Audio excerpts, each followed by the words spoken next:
9/11, 3 of our soldiers were executed on this party ground.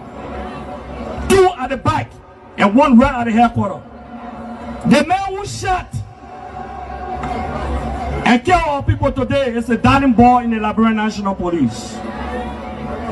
They brought him back to shoot more guns. Get ready to shoot, because we challenge the status quo appropriately. Inform that the violence suspect any student because of their action. It will be the day the entire Brothers administration will cut down. We will massively violate the students in this country and will shut down the Brothers administration. The day that happens, we have the capability to do so. And if they think this is the renovation project is a joke, let them try it. The fall of the Brothers administration begins with this. If they think they will temper on any student in this country or at the university like Liberia and work away with impunity, while our children saving opponents and logic in the Western world, while we are subjected to actual poverty and bad learning conditions here, and the thing will say. In the first 100 days, no car will get stuck on a major road in this country. And I mean it. You say it out loud?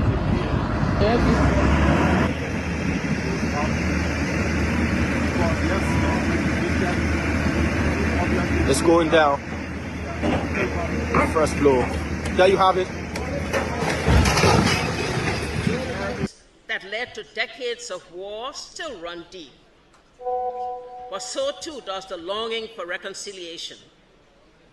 A reconciliation defined not by political bargaining or by an artificial balance of power by tribe, region, religion, or ethnicity, but by the equality of opportunity and a better future for all Liberians.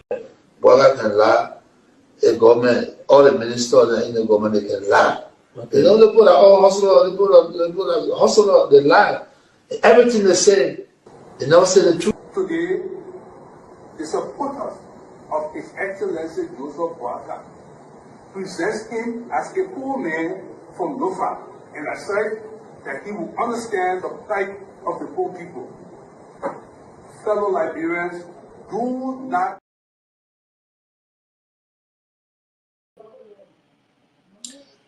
Folks, a pleasant good evening, good afternoon, good morning, depending on your location where you're following us from.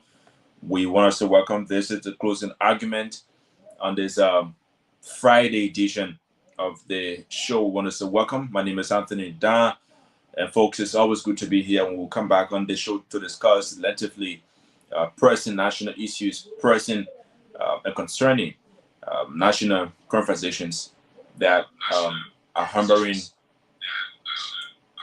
the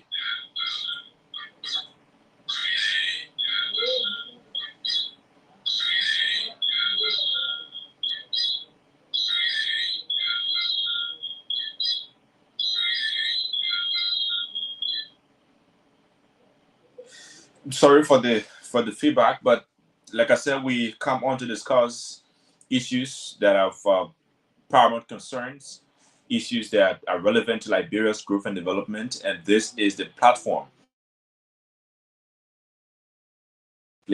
My name is Anthony, and shortly I'll be breaking on Mr. Jerome Gaiman and John Kim, Freedom FM, and Mr. Gaiman, who is also the moderator for tonight's discussion. Mr. Gaiman is here, just as junkies. More also here from Freedom FM 87.9. This show is being relayed on other frequencies across the country, including Kia Radio, Baisu Radio, DTD Radio there in Sino County, and other platforms across the country. And it's also being simulcasted on Truth Lens television and other televisions across Facebook and YouTube. Mr. Gaiman. Hello, ladies and gentlemen. Thank you very much, Tony. I am here with the original rebel from Plebo. You see, when he's wearing that hat, he's ready to rock and roll. Ladies and gentlemen, welcome to our Friday edition of the Closing Argument. Today we are privileged to have with us Honorable Simeon Freeman, one of the aspiring gentlemen, fine gentlemen, that wants to lead the Republic of Liberia comes 2029. His major argument has always been, if he has not run anything, have not managed anything, have not risked anything, most likely he or she cannot run the nation. He said, I'm a man who came from the bottom to the top. I raised myself by my own bootstrap. I open businesses. I run businesses. I hire and fire. I have risked losing it all. I know what it takes to run an institution. I can run the country. So today he will be our guest. No holds bar. He is tough. He is brilliant. He's willing and ready to take calls. Anything that has to do with public policy. So we are going to be grilling him today in a very professional way on his foreign policy, his economic policy, his education policy, his healthcare policy, and most of all, employment, the economy. What is he going to do for young people like Anthony and Junkies and the rest of the guys who have new families? How do they support the families? How can he rescue us from the dungeon where some people in Liberia are working and bringing home $88 a month? How can a police officer that put his life on the line to give us security brings home $110 a month? How can a teacher that is curating the future of our children be considered volunteer teacher for years, year in and year out? And those who are on government payroll make little or nothing. Yet, our generator, some people generator make $3,000 a month. Our government officials, legislators, beyond all the perks they get, they are getting $1,800 to $2,000 a month housing allowance while they live in their own homes. It is a law that they get cars every 3 years. So if you were lucky to end your term, even one term, you are walking away with 2 cars, while your constituents sleep in darkness. No water, no electricity, no roads, no health care, no education. What a country. Sometimes you wonder, why would somebody want to take on a job that is so daunting? So Honorable Simeon Freeman is going to be here today to tell us why he wants to take on the dirtiest job in the Republic of Liberia.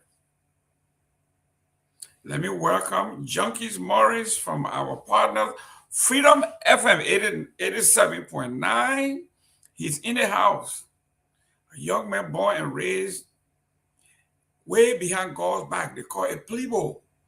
The city of Plebo in Maryland County. Welcome, Junkies. Welcome, welcome. And please identify yourself and your station.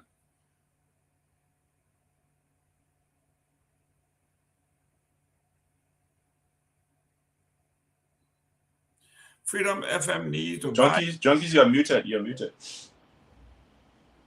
Junkie, you're talking to yourself. Yeah, thank you. Yeah, so I said, welcome to the both of you, Honorable Gilmer and Anthony. Welcome to our many followers here in Liberia, in diaspora, and those that are following us on our various social media platforms, the Closing Argument, our YouTube channel and Facebook, and even our Freedom Online Radio and Freedom FM 87.9 Facebook platform. Welcome. This is the Closing Argument, and we are live here on Freedom FM 87.9. Like Honorable Gilman said, my name is Junkies Morris, and today is Friday, so we will have 1 hour here with Freedom FM. Wow. That means we got to talk fast, and do it. We got Sure. It's important. Yes. So we have here, I think Honorable Freeman is from Grand Bassa. I can see it. But the first person that told me was from the post city of Buchanan, Hawking Jabate. So I'm watching you live from the post city of Buchanan. Then we got Alex D.S. Queer. He said, good evening. I'm following you live from Zwedru City, Grand Julia County. And we got Ezekiel Dulube. He says, I'm following from Barnesville. Kevin in District 11. Then we have Juicy D. Okay, Juicy D, I don't know where you calling him from, but you got to identify yourself, Juicy D. Mapu Dawson, the indomitable Mapu Dawson. Liberia is not balanced. They want to come with a fire today. And my right-hand man, Emmanuel Yasson. Good evening, guys. I'm following from Yegepa, Nima County. This is a guy who said he was born in Bentall. So that's civilized man. Now he in Nima County. Thank you for tuning in, man. David Gifford, good afternoon, Freedom, and the brilliant people of Lofa County. I am pretty seated and listening. From Mount Barkley, CDC is a religion. Mr. Developmental, yeah, is coming back. Okay. They are putting us on notice. Anthony, the gentleman says CDC is a religion. So here we are. I don't know who they worship and who they believe in, but that's a new religion. I know we got Christianity, we have Islam, and now we got CDC as a religion. Vasco da Gama Jabate. Come on, you're putting Jabate back there. Vasco. Say, good evening. I'm following live from Carwell, New Georgia. Abraham Addison. Greetings from Freedom Family. I'm watching live from my comfort zone. I don't know where that comfort zone is. Hopefully you are safe and sound. And Wally T. City, 2029 for we are. People for our religion, they are tuning in. Pa G. Jala Jr., good evening, guys. I am following from the nation's capital. Okay, there you go. The religion is booming. And where do they worship? I would like to, when I come to Liberia, I would like to go check that religion out. David Gifford said we should share the platform. Obviously, guys, do us a favor, share the show. Let us know that Honorable Freeman is going to be here. And we have under 1 hour with Freedom FM. So we're going to talk fast. Flex Electronics, 4769. The voice behind the headline reporting live from the Sunshine State. Absolutely. If you are in America and you are not in the Sunshine State, you're not in America, man. You're just living. You are surviving. But you want to live, you got to come to Florida. You have to come to Florida. If you have not visited Florida, you have not visited America. I'm telling you right now. So don't go sit down over there and be in Minnesota somewhere. Oh, I'm sorry about people from Minnesota. I got nothing against you. You know, the Basel men love to talk a lot. But yes, guys, let's talk. Andrew Agapi Gaudet. You see that? You see it? Good evening, Freedom Family watching from Beverly Hills Hotels, Africa. Ha ha. See, they come up with that onion. Beverly Hills Hotel, Africa. I love that. Beverly Hills. Beverly Hills. Andrew, you okay? I don't care what they say about you. You all right because God is there. God there. God minding you. Dordet Daniel, watching at work, Louisiana State University, LSU. Okay. He's in Baton Rouge, LSU. I got mine. Got one of my goddaughters that go into school. Celia's in, what is it? Celia Arsenal. Okay. You know, that's the Arsenal fan, you know, they're all over the place. Comey's only pathway to the presidency is through the CDC as VP now, and we can elevate him after anything short of that. He will be kind of neck Tipotec. Oh, You see how other people can, you see how you behave over there? We're not on your CDC team today. Our guest here today is Honorable Simeon Freeman. I think he got his own religion too. We'll talk about his own religion. The Closing Argument. That's who we are. Please subscribe, like, follow, send in your comments, send in some great photos. And today is a special day in your life. Let us know. Put it in the comment section. If it is your birthday, if you are celebrating your birthday or anniversary or special day, let us know so we can send a shout out. In the meantime, let us know what's on your mind. I would like to hear my folks from Grand Bassa County, Lower Buchanan.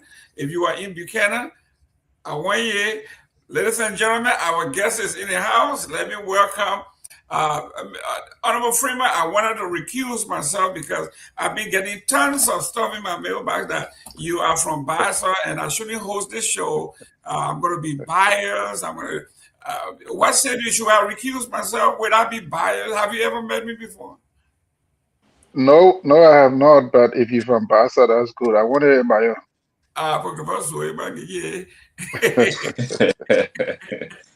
You see, Abraham Touare, you are a Freetown man. You related to Joseph Boakai. All of your came from Freetown. And I told Trump about you. He said he will say you about to 70. Welcome to the show, Amy. Well, go. What's the empire got done? I'm on one South African war. I'm going to give. Thank you very much, guys.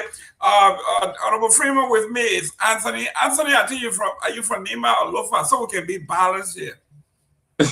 No, I'm from Nimba. Nimba County. I'm from Nimba. Okay, so Nima is in the house. Junkies, where are you from? I'm from Maryland. I'm from Prigo Southern District. There you go. You see? Cinqua people. I want you see that now you see, Anthony, you're the one that always made the people put in trouble. They say all your Southeast people, Bassa, your Qua people, they just put all of us in the Southeast, and they think like it's a one county, right? They say the Southeast people like one county, that's 7 to 8 counties together, but they say Southeast level from one county. Honorable Freeman is because we actually from the Qua tribe, so Crown, Sapo, Crew, Bassa, Gribble, they're all from the Kwa tribe, and apparently that's why they just say Southeast. Yeah, they just anything from. When I say from Bassa or from Real, say those Southeast people. But anyhow, thank you very much for honoring our invitation to come on here. In my intro, I just said it. The dirtiest job in Liberia is being president of the Republic of Liberia. Why would somebody want to take the job? That is so difficult. We are 204 years this year from 1822 to 2026. We are 204 years, and you cannot justify what have we done in the past 204 years, but yet you want to take on that job. Well, who is Simeon Freeman? For those who have never met you, who is Simeon Freeman?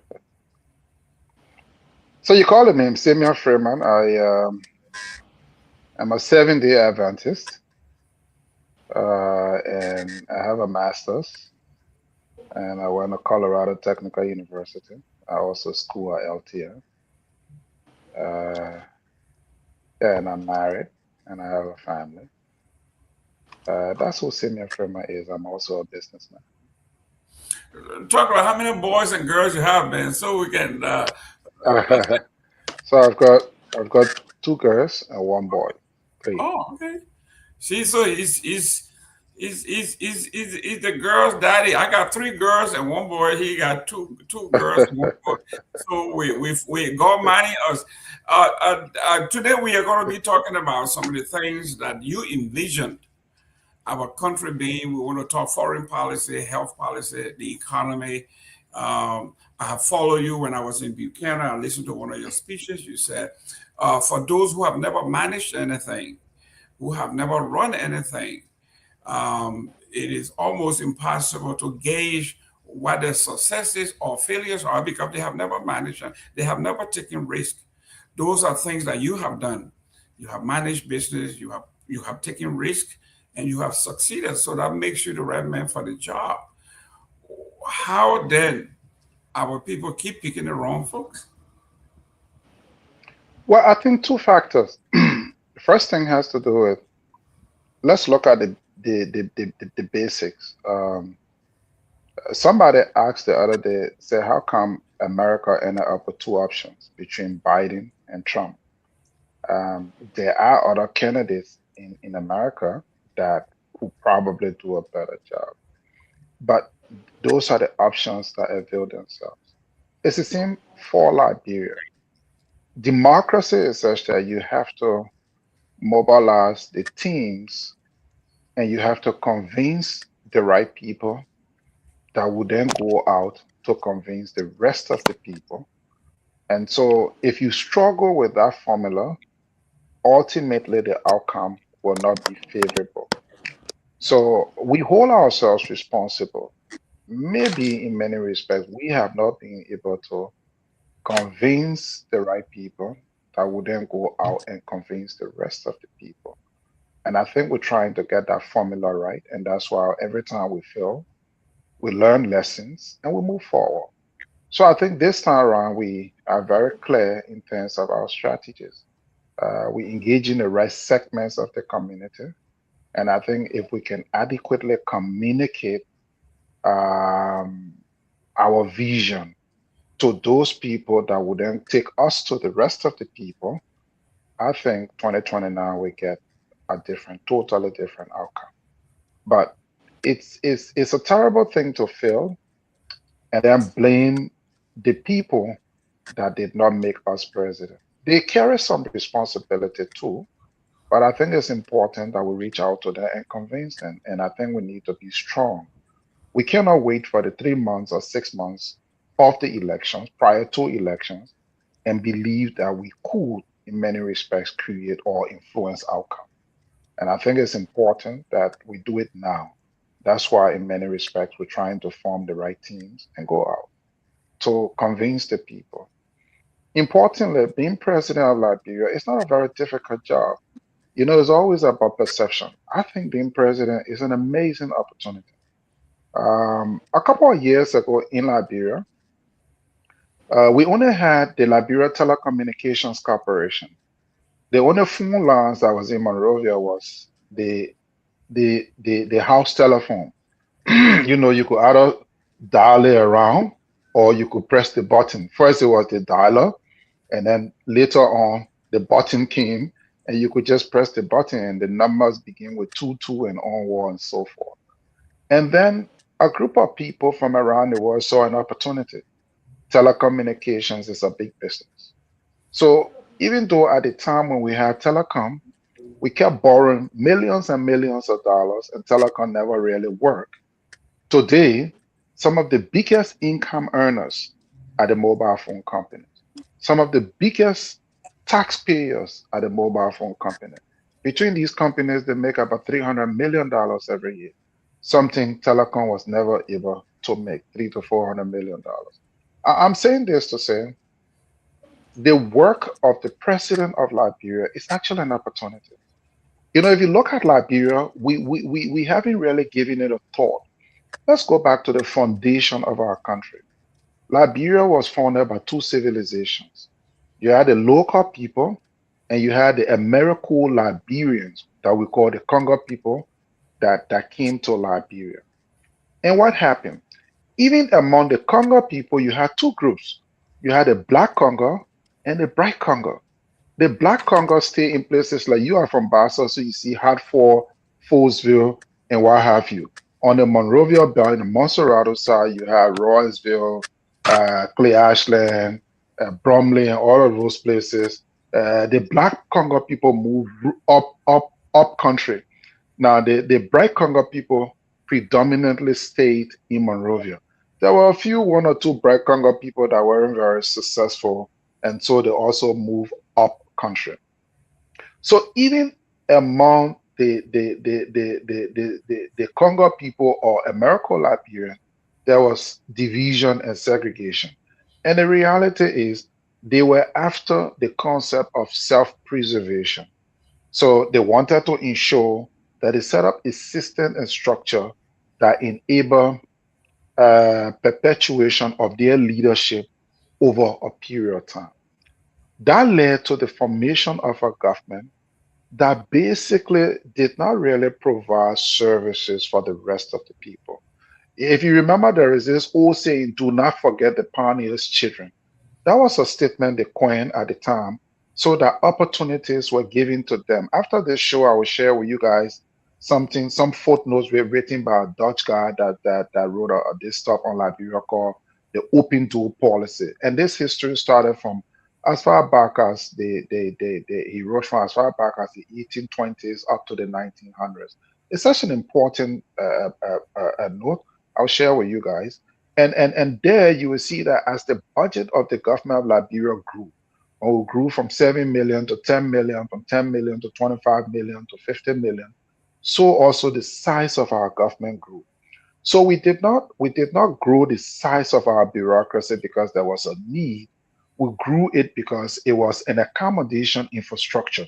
Those days, the only job that was available was, or you were seen to be working or doing a job when you work in government. Those days we used to call it, now Lebanese, we used to call them Syrian people. So the Syrian people ran the stores, and then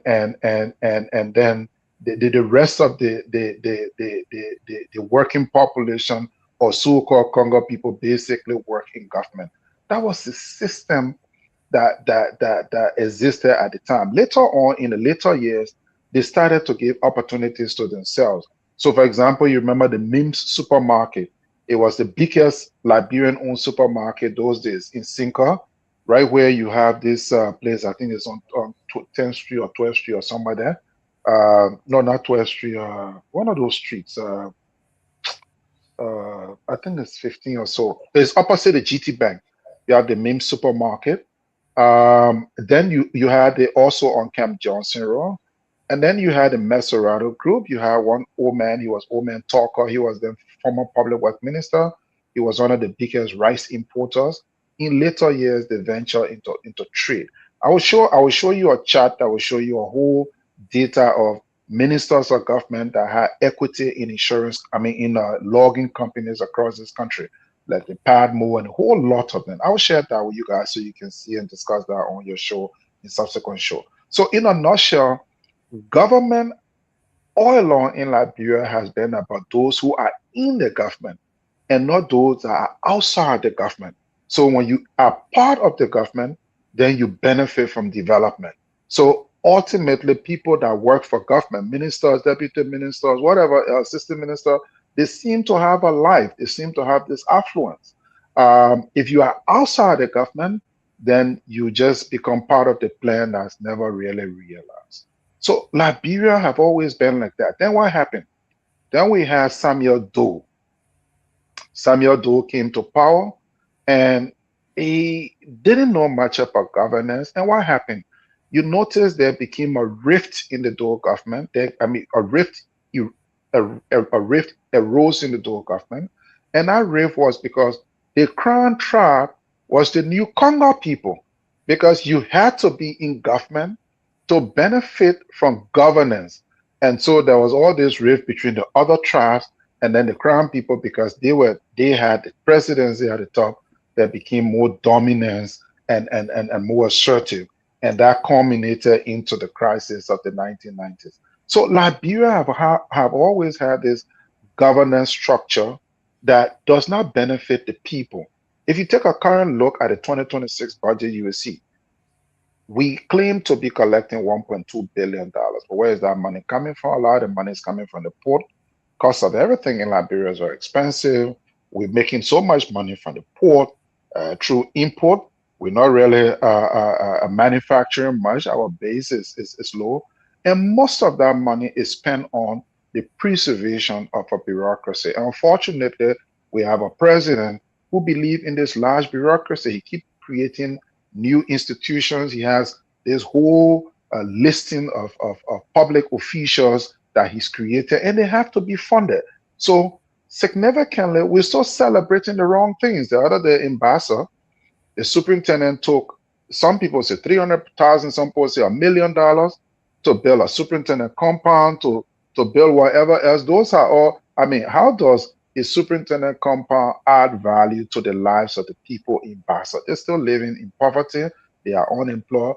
Think about if we had spent $1 million on the business community and say, this money will be available for you to have access to credit and for you to add value to your business. The interest rate is going to be, say, 5%, and you can pay back over a 5 years period. You're going to have probably a 6 month moratorium.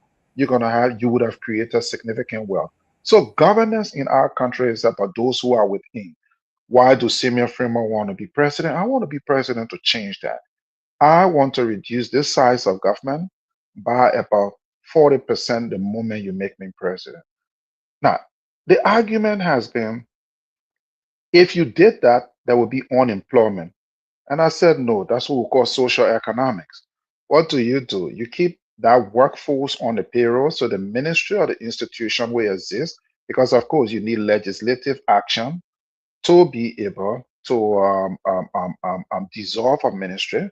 So you keep it on the payroll, and it was done before under the Madam Selig tenure. You keep the people on the payroll, so nothing's going to happen at that ministry. We now set up training centers where we convert those public servants into private sector consumables, and then we pump the money into the creation of a private sector. It is going to change the outlook of governance. It's going to, for the first time, make collective revenue work for the people of Liberia, and then we can now have Liberians controlling the economy. We can use that envelope to change things around. You probably are in America, Mr. Gaiman. You are in America, right? Oh, you muted. I'm not hearing you. I'm in Florida. Yes. Excellent. So you probably heard about Fannie Mae and Freddie Mac. So the whole concept behind Fannie Mae and Freddie Mac is that the government of the United States realized that, look, instead of waiting for the private sector to develop a housing infrastructure, let's invest public resources into creating a housing infrastructure. So for a long time, that operated until capacity, financial bandwidth was developed in the private sector to be able to finance housing.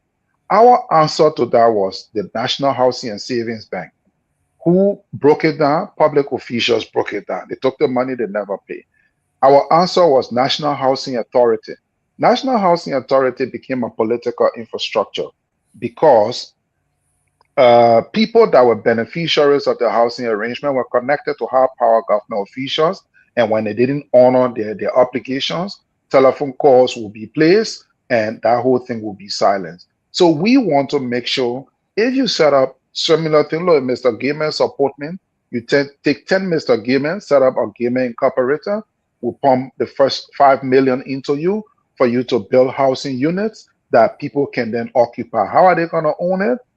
When you spend 5 million and build it, you're going to sell it to the bank. Credit will be given by the bank. It means if you work for government, if the bank approve a credit for you to own that house, nobody can call the bank, because if you don't pay for any reason, the bank is going to take that. Secondly, the probability of you not paying will be slim because government will be paying your salary through the bank. So if we say, look, through a mortgage system, you're going to pay $50 a month over the next 20 years to own it, the bank is going to be giving you that credit. All of these problems we have are actually opportunities. What's about our manufacturing sector? It can be created. We can pump money into it. Does it make sense that over the last couple of years, Liberia have been one of the largest iron ore exporters, but unfortunately, we don't have a smelter. It'll probably cost about $50 million to set up a smelter. We don't have the money, but we can actually do a PPP, a private public sector partnership, or the government of Liberia can raise $50 million and it can give it to a private company, which would be Liberian owned, and we can create a smelter. All these things are possibilities. So I see the problems of Liberia as an opportunity from a businessman perspective, and we think we can change that. That's why we want to be president. So it's just a gist to give you an opportunity to engage me more clearly. Thank you very much. Ladies and gentlemen, share the show. You saw and heard and listened to a lecture. This is a nutshell of the economy, how businesses are run, how you can tie that into private-public partnership. And he gave you several examples as to how, not just when and where, how it is done, who has done it, how it will be done. So share the show. Let us know what's on your mind. We got about 30 minutes here to be with our friend from Freedom FM. So in about 10 minutes, we are going to open the line for our folks from Freedom FM before we go off the line. Then we will switch to exclusively to Truth FM. But what everybody texted me here is what you said about Joseph Boakai, President Joseph Boakai's major accomplishments in the economy. Hopefully, I'm saying this right. You said Joseph Boakai's economic accomplishment, basically, is the $317 million drug import. Am I quoting you right? Did you say that, and why so? Yeah. Look. You know, when you look at capital flows to Liberia, it's nothing to write home about. Liberia has never been a great place to attract foreign capital in the manufacturing sector, in the real productive sector. We've attracted foreign capital in areas like the extractive industry, mining, and what have you. Boakai has no real proven record of attracting resources to this country. Of course, what has happened is that he's attracted lots of drugs to this country. You see, like I've been arguing, it's one thing to arrest drug at the airport or at the port of entry, and it's another thing to arrest drug from warehouses within the country, where clearly some of your key security personnel are alleged to be associated with such movements. And Boakai himself is guilty of taking pictures with some of the guys alleged to be drug kingpins. Now, like we said, instead of speaking and talking plenty that he's ready to cleanse the place, there are lots of people associated with the $19 million worth of drug. Why have we not leveraged a lot of effort in getting those people? Who are those people that made the president take pictures with people alleged to be drug peddlers? Have those people been identified? Has he fired them?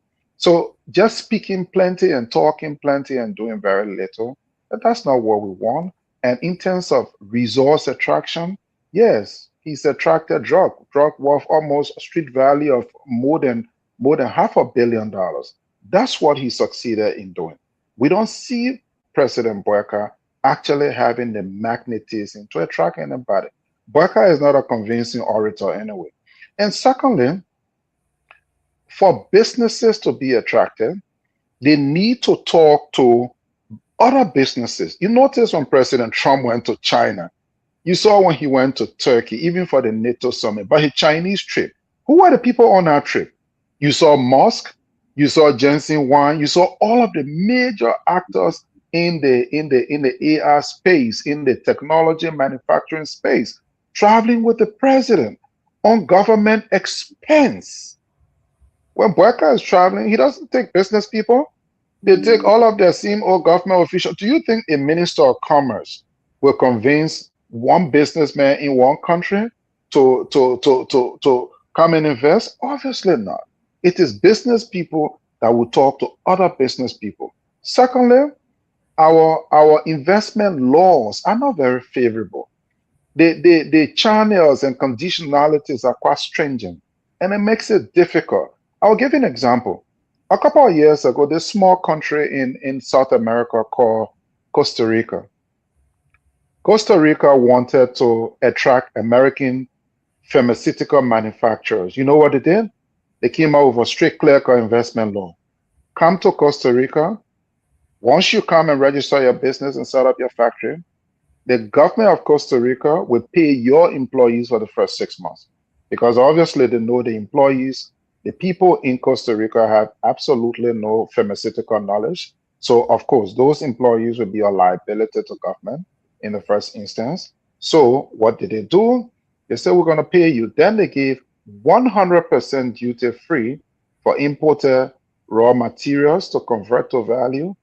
And they gave another 100% duty free for exported finished product. And they gave 50% duty free if you sell it locally, because then they have to mobilize some level of taxation. And they in many respects were able to attract multiple companies. What are the conditionalities we have? There's so much bureaucracy. You have to go, if it is a concession, you have to go to the legislature. There's so much politics, there's so much issue. We have not created clear conditions, and we have not created success stories locally. America has created success stories. So also have China. So also is Europe doing. But we have not. There are many other African countries that try: Nigeria, Ghana, Tanzania, Kenya. They're all creating success stories. Rwanda is at the top of the curve. So also is South Africa. In many respects, we're not learning much. We're not being innovative. We're working within our ecosystem, and the algorithms that they are using is never going to work. And so Boyka and his team are not ready for prime time. They've been there 3 years. They have not kept a single promise. Okay, look, we're going to create 10,000 IT students within the first 3 months. We criticize that. You have not heard a thing about that. Oh, the rule of law will be strengthened. Somebody is in jail that is a drug person, is free, and you hear nothing about that. We're going to strengthen the rule of law. Somebody wins a case, and then you grab the jurors, even though they deny it. You place them in jail. When you get embarrassed, and you free them as though you terrorizing the jurors. I mean, what is it that Boyka is actually doing? I don't understand. In terms of harmonization, he said, okay, they reduce your pay. The costs of things yesterday were more expensive, were cheaper than they are today, of course, because of inflation, because of movements in the global trade infrastructure. But you have not been able to, in spite of the fact that you have more money collected, you have not been able to pay people the monies that were cut off the salaries. So what can we grade Boyka about? Maybe we can grade him by the more drugs. And of course, Kush, there's more Kush coming to the country. Those days they used to say that we are government, but now I don't know what is Boyka. I think he and we are did a trade off, and now he's the biggest importer of the Kush. So you see, all these kinds of things are not going to work. Then during the We Are tenure, they printed 48 billion, I think 48 or 42 billion Liberian dollars to change the currency on the market. And what do we have? Boyka is doing, I think, 78 or 79 billion dollars to just to change mutilated notes. What can we really grade Boyka about? And it's a pity, because the lives of young people are at stake. We have more than 3,000 to 5,000 graduates last year from university. They are all unemployed, no job. So I'll stop and give you guys the opportunity. Sorry, sometimes I can be long-winded. It's all right. It's all right. Let me welcome Dr. Peabody. Dr. Peabody, welcome to the show. You got your homeboy from right down the street. He's not from Owens Grove, but he's from right down the street. Welcome to the show. Good to see everybody. Good to see you, Mr. Freeman. Happy Friday, and welcome to your first appearance on the Closing Agument. We're delighted to have you. The last time we met was on Spoon, so now Closing Agument here. Welcome, and good to see you. Always good to see you. But welcome, everybody. Thank you so much, sir. Thank you. Sir. Let me go to Honorable Victor Namwe. Our guest is here.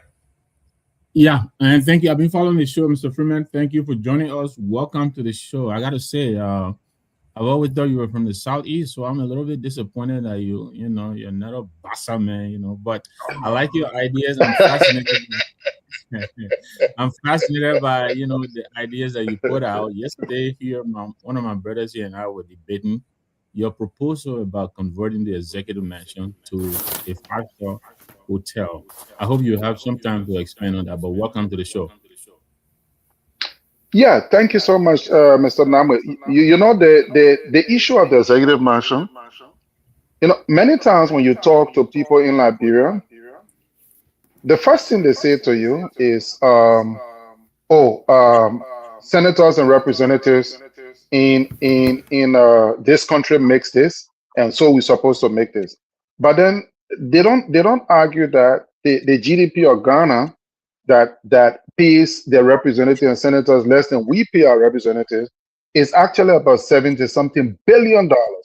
Liberia's GDP, it's about, I think it's hovering between 5 or 6 billion. stand to be corrected. But then we collect a lot less, have a smaller economy, but then we want to compare ourselves. It's like somebody makes $50,000 a month, you make $5,000 a month, and you want to start comparing with the shoes that you guys are supposed to be wearing or the watch and what have you. So having said that, listen, I'll give you an example. Liberia was founded as a country in 1847. The Ministry of State for Presidential Affairs was only founded in 1972. Did you know that? No. So you can research that, sir. The Ministry of State for Presidential Affairs was only founded in 1972. Now, for the almost 12 years of President Sirleaf, where did she work from? Not from the mansion. So that means the president of Liberia can work from an area that is not that very big building that is so expensive to operate. At least we all agree on that. So if we all agree on that, it means if you make me president, you're not going to make me president to consume all of the resources. Just that mansion alone is consuming $25 million a year. Imagine what $25 million could do for real estate, for health, for manufacturing in our country, even for the productive sector, for economic capacitation. So I'm saying as president, I'm going to convert that mansion into a public structure where it is privatized and government of Liberia still owns it, but is generating money and placing it in the coffer. I'll give you another example. Several years ago, we're arguing that, telecom should be run by government. Today, but every time telecom was run by government, it did not generate money. It was a huge liability. Today, you have only two players in the sector, Orange and MTN, and those two companies generate a significant quantity of our revenue. Millions of dollars in GST, millions of dollars in corporate income tax. So I want that mansion to generate money for us instead of being a liability to us. The job of the presidency of Liberia is a serious business. We have hundreds of millions of our young children have no hope. You know, young women have to convert themselves into all kinds of things just to survive. Young men have no option. And most probably that's why this drug thing is so prevalent. So what I want to do is to use public resources to capacitate our people rather than using public resources for myself. One of the things I'll look at, you probably have heard that I talked about our foreign ministry. Why should we be spending up to, I think, 23 or 22 or $23 million on our foreign ministry? The president of Colombia, you can Google that even while we're talking. The guy came to power, the new president. He shut down 14 embassies immediately. He shut down 15 consulates. That's about 29 institutions shut down to reduce its cost. Why is Liberia having all of these ambassadorial representation, spending $22 million of our money when our hospitals are not even functional? JFK doesn't work. Nowhere actually works. But we justify these things and say, oh, this is bureaucracy. For me, it doesn't make sense. So from a private sector perspective, the money of the country is supposed to work for the people of the country. If you make me CEO of your company, I have to work to give value to shareholders. I'm not going to work to spend all of the money just on operations. Because if the shareholders are not making money, the company share is going to drop. So if the government is not working for the people to create value for the people, then the people will not be taken along in the development chain. That's why some Harvard economists came to Liberia some time ago and say, yeah, we're having growth, but growth without development, because the people are not being impacted by resources collected. So while we're celebrating $1.2 billion in collection, the truth is not much is happening for the people that should be beneficiary of that collection. That's why I'm proposing those radical changes that are totally different from the usual rhetorics that you hear. Thank you. And I agree with you. Absolutely. 1 minute. We got 10 minutes here to get to the line. Let me work out with Sarah real quick. Then we'll go to the line, take a few calls, and come back to Sarah, welcome to the show. Thank you so much, Mr. Aguiment. Hi to Mr. Freeman. Thank you so much for coming on to enlighten us on some of the things you will do if and only if you are president tomorrow. I want to say hi to our panelists on the panel here, and also our fellow folks in the comment section, I want to say hello and thank you so much. I've been following from the background. Very, very great, interesting conversation. Let's keep it on.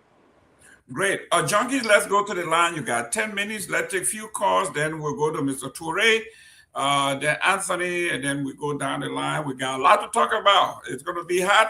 We're ready to rock and roll. Junkies, let's go. You are muted. Yes. Good to go now. This is Freedom FM, the closing argument, and we have on our show tonight Honorable Simeon Fremont. He is the political leader of the Movement for Progressive Change, and he's aspiring to become the president of our country. You listen to him. He outlined several plan and action to better life and to change this country. Have your say. Call us on those numbers on 0776 104 104 0886 500 104. This first call. Hello, your name and where you joining the closing argument from?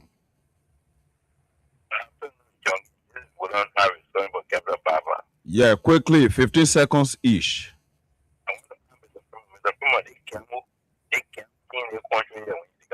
What will you do with everything? But it's when young people, especially children are sporting. What will you do? What will be a strategy? Thank you, William Harris.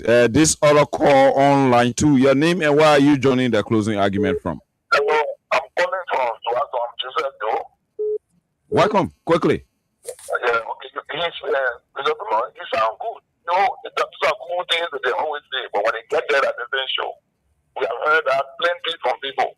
All those who are born there, they spoke the same English. Oh, they'll do that.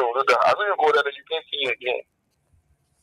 Okay, so, thank you. We'll leave it there and go to line 3. Your name and where are you joining us from? Okay. Welcome. Quickly, go ahead. Honorable Freeman is listening. Yeah. All almost one thing is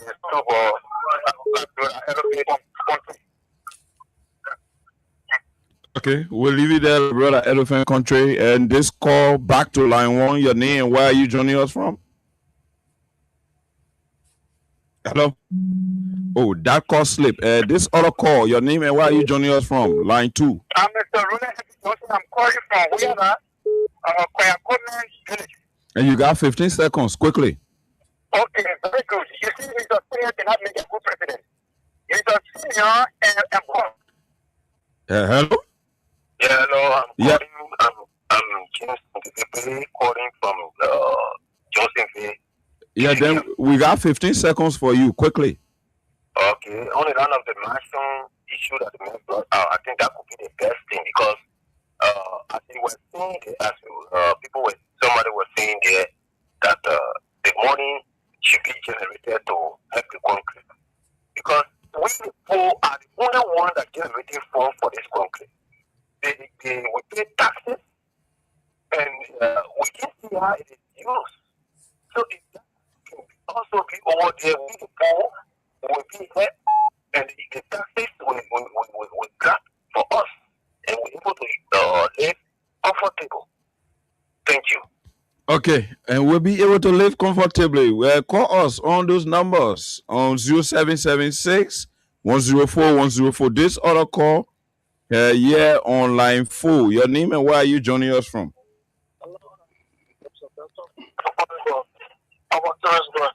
Yeah, you have 15 seconds you got, quickly.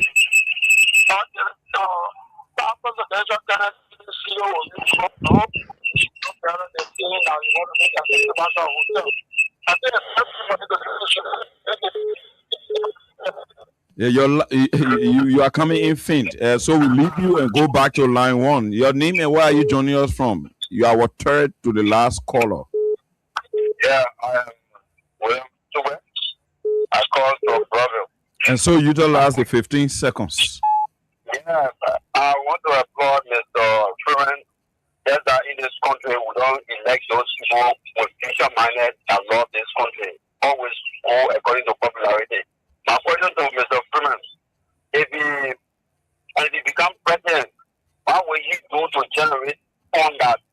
Or are hearing in the air that the government of Nigeria you government trying to prioritize or deport the international airport because the government having money to support it. What would you do and what would you apply? Thank you, and we'll leave it there and take the second to the last. Your name and where are you joining the closing argument from?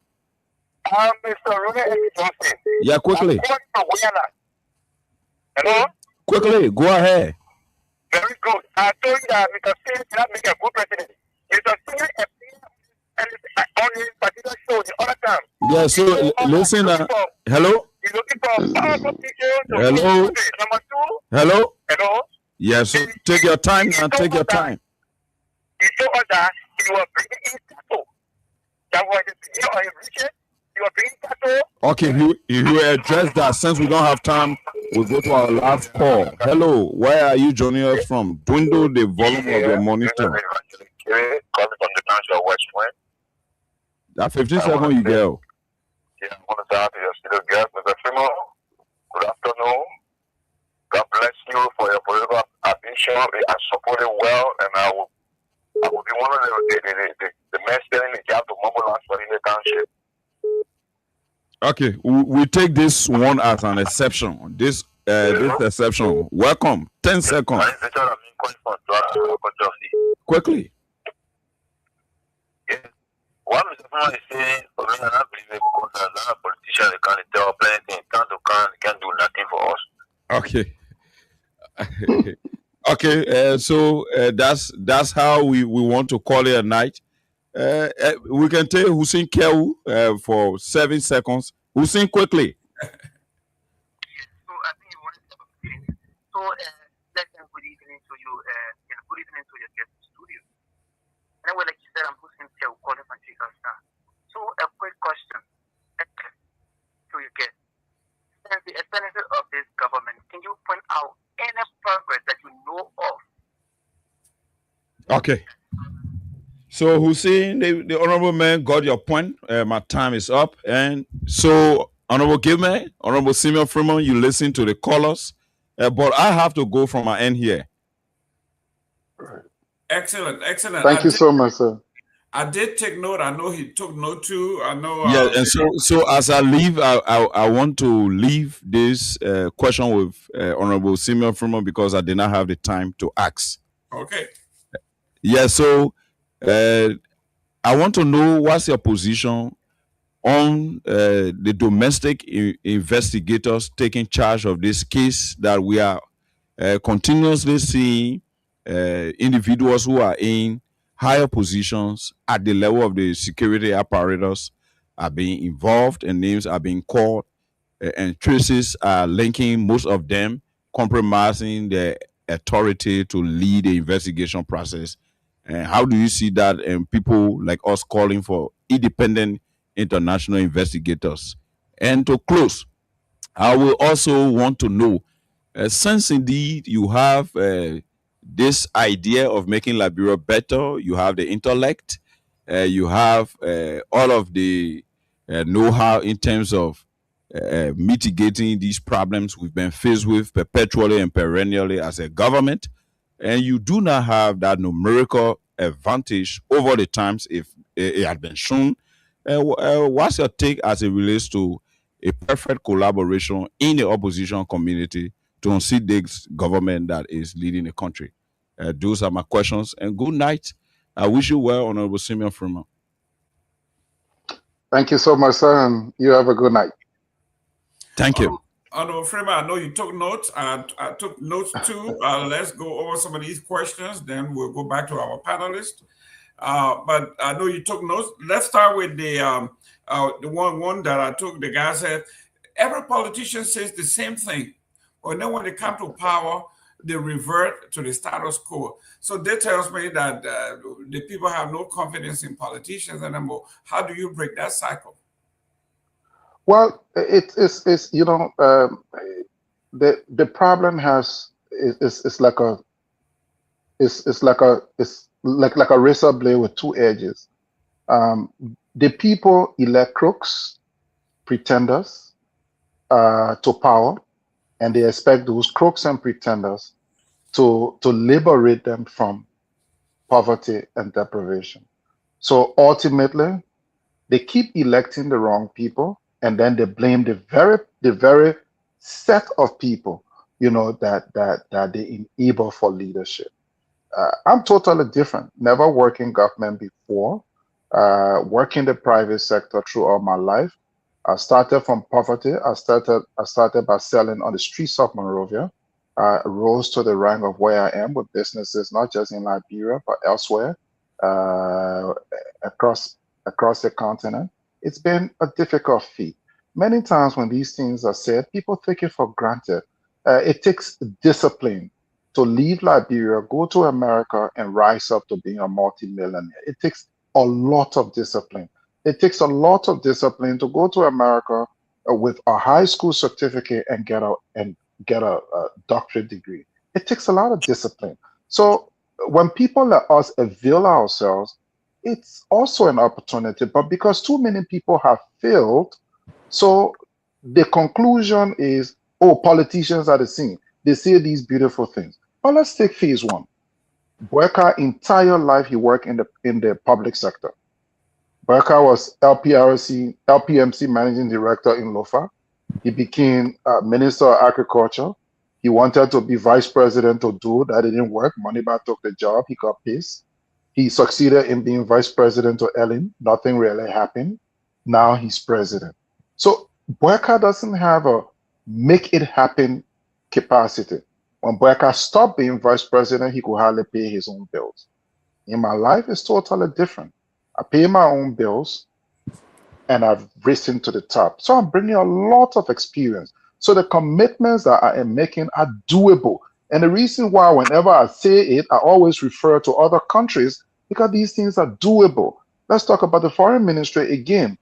A president comes to power in Colombia and does the very thing that I say I would do if you made me president. It means these things are doable. Rwanda, you saw the level of humility. The guy comes to power as a rebel leader, transform his country. Today, Rwanda is one of the biggest IT hub, not just in that part of Africa, but on the entire African continent. It used to be Kenya. These things are doable. Today, we're talking about printing $7.5 billion. And I was saying, look, if you look at the central bank report, it says in 2025, on mobile money, we did more than 4 billion US dollar by mobile money. It also says that we have a total of 9 million active subscribers on Momo. You may be wondering, the population of Liberia is about 5 to 6 million. How come we have 9 million? Because they put all of the platforms. They take Momo, they take mobile money, that's MTM, they take Orange, they take all of the other Momo platform. So Mr. Gayman could be on multiple platforms. So it totals 9 million users. Those 9 million users, you're saying to me that we cannot digitize our economy, that we still have to be spending $1 million to 1 million US dollar to print about 10 million Liberian dollars of our money that has a 6-month lifespan. And you say these people that are making these decisions are thinking properly or looking at the problems properly. Those are some of the changes I want to bring to the table. And so it's doable. So those who have that doubt, I say to them, let's try the right person. When you give the right man the right job, the problem becomes doable. And listen to how we speak. I don't speak vaguely. I speak specifically addressing those issues because I come from a private sector background. Great. The last question, then we'll go to our panelists here. He wanted you to talk about the government trying to privatize the port. What is your thought? You are into privatization. They're talking about privatizing the port. I think when you talk about, you have to be careful. We have to be careful. I will take you back. Like I said, I will share history with you guys. Between 1950 to 1955, 16. But in between there emerged two powerful groups of people. Around the president, you always have two groups. And it's also stated in that book, the issue of how do we develop Liberia? There were one group of people that were saying, look, let's develop Liberia using Liberians only. And there was this other group around the president that said, let's develop Liberia using foreigners.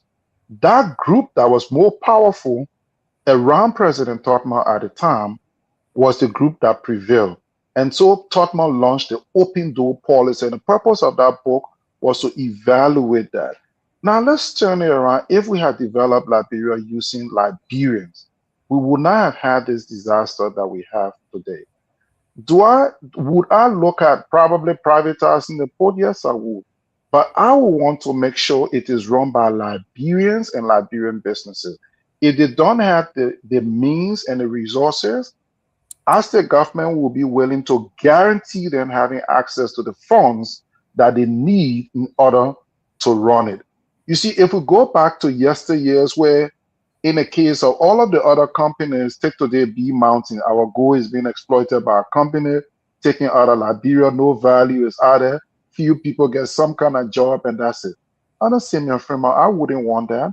I would want to take the panelists on the show, give you guys the money, go and set up one company, a corporation, and if it's going to take $50 million to run the airport, I'm going to loan that money to you guys to ensure that you basically run it. And it doesn't necessarily mean because you own it, so you're going to be the managing director. That's why we have the National Investment Commission partner with you. We will hire the guy that has the expertise in airport management to come and run it. You see, Dubai is doing that. The guy who has the Emirates airport infrastructure, or even Qatar Airways, these are all British guys that basically have the expertise. So the guys who have the expertise, we're going to bring them to be CEO. That means they will be employees for Liberian shareholders. So that's the way I see it. That's another guy that talked about how am I going to deal with this gambling business and what have you. You live in America, Busman. Detroit was a viable place. What happened when the car industry shut down in Detroit? Detroit became a drug gang. It became a place where people gamble a lot. A lot of things happened. Also in Spain, when an industrial hub went down in Spain, that part of Spain, there was a lot of domestic violence, drug, and all these things. These things happen when people are unemployed. Wherever you find unemployment, these things flourish and prosper. And that's why we want to ensure we focus more on job creation instead of spending the public resources on sustaining bureaucracies. Thank you. Let me go to AB. Mr. Toure, our guest is here, and don't speak bastard, please. You're too biased over here. The chief is here, and AB Toure is the host of Straight Talk Liberia. A very insightful gentleman. Your turn, sir. Thank you, Mr. Freeman. I think it's an honor to have you here today. I listen to you and I hear a lot of things you've said, and if I'm being honest with myself, yeah, there are some things you said. You know, I always believe that Liberia can go further with entrepreneurs who have this entrepreneur mindset, who are business minded. I really believe that. However, I also want a leader that respects its country's artifacts, its country's system of government. Like you are aware, you may be aware, the government, the Liberian mansion was not a it was not a mansion that was built by Liberian money. It was a mansion that was built by the U.S. You know, as a gesture to us, you know, as a country, and that mansion holds a lot of historic and symbolic. It's very symbolic to us as a country. You want to destroy a mansion that you'll be spending you're gonna spend I don't have millions of dollars to maybe $3, $4, $5 million to revamp the mansion to make it what it's supposed to be, just to get $1.2 million from there every year and build what Liberia have a accountability issue. Liberia problem is not about, I don't think it's about being ideas. If anything, ideas is the lack of accountability. That has been Liberia problem. And I'm not a presidential candidate to say this to you, but that's just a glaring fact, right? Leaders are not accountable. And you want to destroy the mansion, build another place for a president, or operate in another building, or build another place for a president, you know, spend a lot of money building up for a president. I don't think it's nationalistic, and I want a leader that will defend our artifacts. I want a leader that will defend our country. Hold up to what are there. And you make these statements. These statements here, I could pretty much say you're just talking. You're just shooting your guns out the bullet. You don't. It's not a presidential will to destroy mansions. The president will destroy mansions.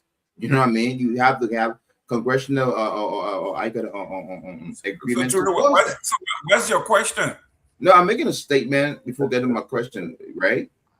So I think you're misleading us in that because I don't think your approach is right. It's not nationalistic. I think it's wrong. That's number one. Number two, I want to ask you this.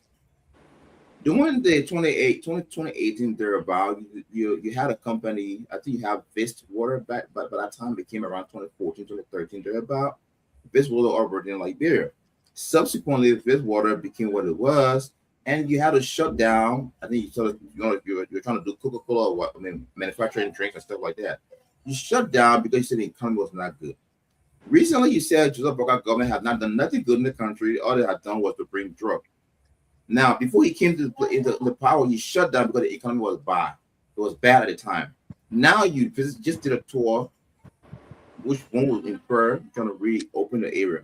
Are you saying in a way that the economy is good to awaken or reopen now, or why it went back then when it was bad? When you shut down earlier because it was bad? Thank you, Mr. Ture. Firstly, I think you have made some very erroneous assumptions. First one is that when the factory was shut down, we shut it down because the machinery we had was a 5,000 bottles per hour machinery. Now, in the water industry, 5,000 might sound huge, but small. Now we've invested in a machinery that is 25,000 bottles per hour. That's millions of dollars. And not just that we have invested in that size, instead of just doing water, we're also going to be doing soft drinks. So two different products. So it didn't go down because of a bad economy. It went down because of the size of the infrastructure. So then with that size, you're talking about economies of scale. We were using a 500 kVA generator then. It's the same type of machines we need. And now we're using the same 500 kVA generator, but we'll be able to produce more.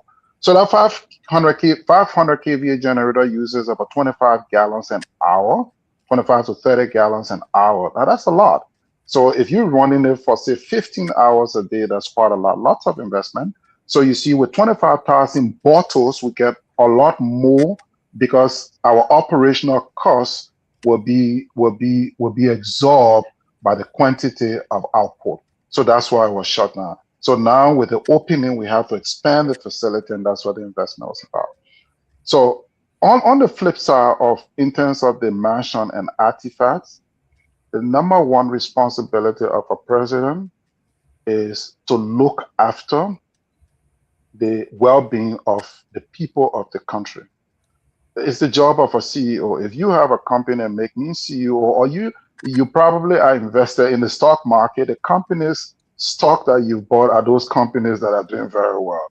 So as president, the executive mansion is not going to be shut down or broken down or destroyed. And the words you use are totally misplaced. We said we will have a private company, and it's going to be a Liberian-owned company. If they don't have the resources, we will loan them public resources. You know, I will take you back. You know, as part of my thesis, I wrote on 3 countries: South Korea, China, and America. And you know, one of the things that I saw is that a lot of public resources was used to build America. I will give you a short history of Coca-Cola. During the early days of the war, Coca-Cola needed sugar to mix this Coke drink. Coca-Cola made its way to the sugar bowl. Coca-Cola, as much as other factories shut down, U.S. troops abroad and fighting forces were consuming a lot of Coca-Cola. They needed it. So during the sugar rationing period, Coca-Cola got a lot of sugar and they survived. Public resources. You saw during the 2008 crisis, you heard this big economic word that was used, quantitative easing. Public resources was given to private businesses to ensure that they succeed. So what I want to do with that mansion is to make it an income generating infrastructure, not to shut it down. So guess what? Let's look at India, the Taj Mahal. They put a hotel there. It's a historical artifact, but it's expensive to stay there, and it's generating income. Also, you've done something else. You've said we'll be generating about $1.2 million a year. That's not true. For you to assume that we'll be generating $1.2 million a year is totally mistaken. First thing, it's not just going to be a hotel or be a historical site. And Liberia wouldn't be the first country to do it. A lot of countries do that, and they generate so much money. The number one job of the president, take care of the people. The job of the president is not to take the people's money, spend it around, and come and make flowery speeches. And so I just thought to correct those two historical perspectives while also correcting the approach that has been indicated. Thank you so much. Thank you very much. Let me go to Sarah. Sarah, our guest. You've been listening. Yeah, thank you so much, Mr. Gilman. I also want to say thank you again to you, Mr. Freeman. I listened to you and a lot of things you've said, and one of the things that I really admire about what you said is getting Liberians involved in their own economy, using Liberians. That is close to my heart because our people from generation to generation, from government to government, have always been, sitting at the backstage and letting foreigners, take control of our economy. So that part of your, explanation is very much close to my heart. And hopefully, if you become a president, that would be really, really great, something to do. My question to you is, with regards to all of these concession agreements that are being carried out in our country, and now we're talking about the port, the airport being, given to private company for 25 years. 25 years. Okay. Is that something that you would advise any president to do? Or is that something you would do? I mean, with regard to the concession agreement, do you see any need to kind of revise those things to the best interest of the country? What will you do different? So the concept of privatization is a very good idea. But don't forget, when you privatize, you must be able to have local participation. You've seen in America, sometimes that's the thing. A lot of the people in Liberia were schooled in America. They listen to international news. You saw today, Chinese cars are so cheaper than American cars, and they have a lot more features, but you can't buy. Why? Because America said, look, if we allow Chinese cars here, it's going to kill our car industry. So you see, they are protecting local industry. When Chinese investors invest in America, they deny it. Just the other day, Japan, a partner of America, wanted to buy the American steel company. And the president put stop to that. I don't know, what are we sleeping? But when it comes to us, what do? We take our country, we give it to foreigners, and then we happy with that. And then we say, Liberians will this, that. As president, I will support privatization, but here's the thing. I'm going to use public resources. I'm sure you must have followed the Central Bank of Liberia bragging about $1 billion reserve. Think about it. Think about you as a mother talking about you having $1 million in the bank and your kids are out of school. Help me make that make sense. I want to use public resources. To enable. So you can get a team of people that know nothing about running that airport. They are shareholders. They are owners. Like you are investor in companies in America that make money for you, and your share price go up. So we will have the management team, maybe foreign because they have the expertise, and we can have that system of grafting where over time Liberians will learn. What they want to do is to make the airport more efficient. But one of the biggest challenges at that airport is not about the privatization. I will tell you something. In the whole of Africa, there is only one country where planes can be repaired, and that's in Southern Africa. There is only one country where planes can be inspected, that's Southern Africa. One of the reasons why, so the last time you noticed when Delta broke down in Ghana and Nigeria, the people had to wait on the ground. They flew another plane from America to come and rescue. Now think about us saying, We're going to lower drastically our charges at the airport so that Delta, United, Emirates, and all these planes can use Liberia as a hub. That cost would be significant. It's going to be an attraction. One of the biggest problems at our airport are our charges. Our charges are huge. The second thing is the plane fuel, very huge. If we reduce our charges, every year we can spend, even if the government were to spend 50 million every year, 25 million, it can expand our airport by itself. But even if we were to privatize it, we can enable Liberian wealth. Now, here's what's going to happen. You see, if you enable Liberian wealth, Liberians will reinvest. Take you guys, this number of people here. Say you guys are about 5. We take a company and you begin to make money. You will now reinvest that money into other service sectors. That's why America is so rich, because they create wealth for Americans and the Americans reinvest the money domestically and it keep expanding. I don't know what is there that we not see. So yes, am I for privatization? Yes. But privatization to the detriment of our people, that's sad. In Ghana, the lounges are owned by Ghanaians. In Liberia, the only lounge is owned by a foreigner. It's sick. And we sit here and we want those kinds of things to happen. And we say, oh, Liberians don't know how to do business. That is not true. Liberians know how to do business, but the government is not enabling that output. A lot of you used to send used cars to Liberia. A lot of you used to send things to sell. Why you stop? Because the duty at the port is crazy.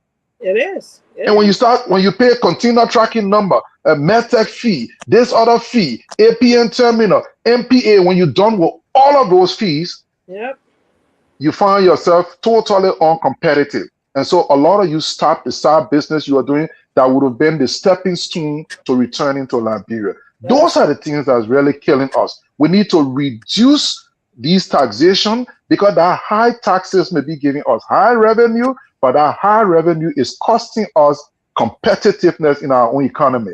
Ghanaians own up to 70% of the economy. Liberians don't even own up to 10%. We have 5,000 Lebanese in this country that own almost 80%, almost 60% of the economy. The next is owned by Indians, the rest owned by Fullers. Seriously? And when you're having these discussions, people still want to speak disorderly.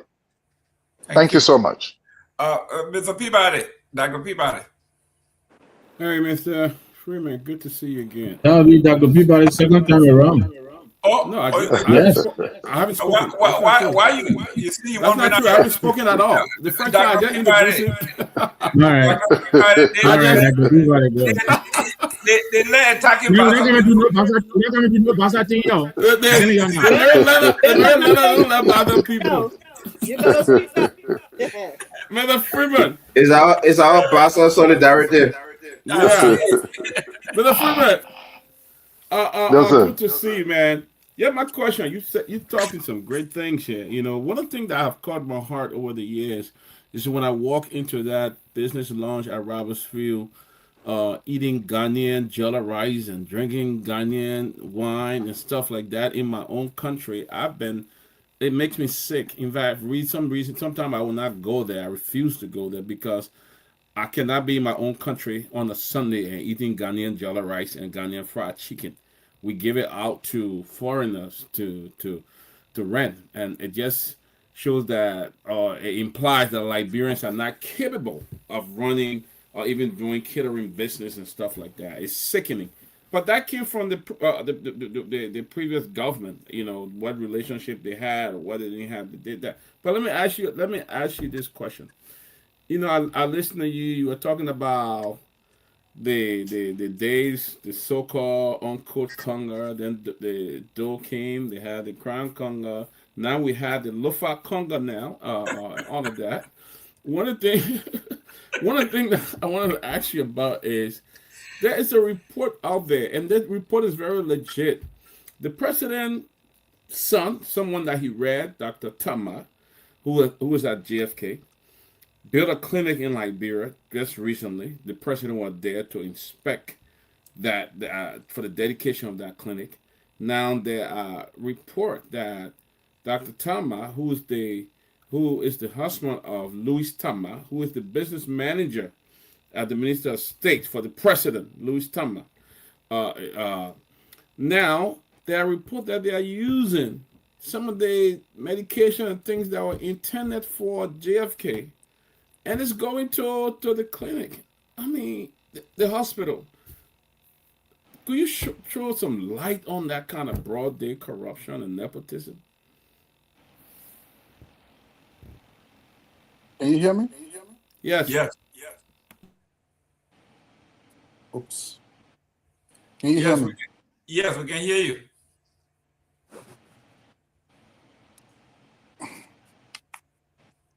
We can hear you. We can hear you. Can you hear us? Yes, we can hear you.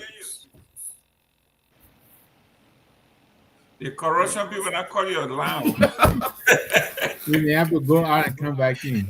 Yeah, you gotta go out and come back. 1 second, 1 second. If you're not hearing me, 1 second, please. Yeah. We can hear you.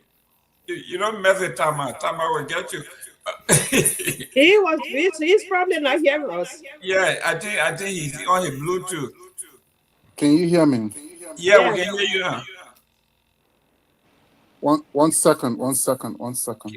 Can you hear us? He's not hearing us. You're not hearing us? Yeah, Bluetooth. 1 second, gentlemen. 1 second. Can you hear me now? Yes. We can Can hear you hear us? Can you hear me? Can you hear us? Yeah, I can hear you. Just 1 minute. 1 minute. It's the Okay, go ahead. It's the earbud. Just one. Okay. You have to go and come out. Tama, don't joke. And the Nova Congo people don't joke. Can you hear me? You know, it started with the Bassa Congo. They took it from us. Then they took it to Grand Nigeria Congo. Now it's Lofa Congo. So the Congo did not ball with that. I think we gotta go back to. You know, tomorrow you should let Junkie speak the Maryland Congo. Come here. You should hear him. Can you hear me? Come here. Yeah, we can hear you. Can you hear us? I'm getting a feedback. Anthony, can you mute? 1 second. Let me just. Yes, 1 second, please. Yes.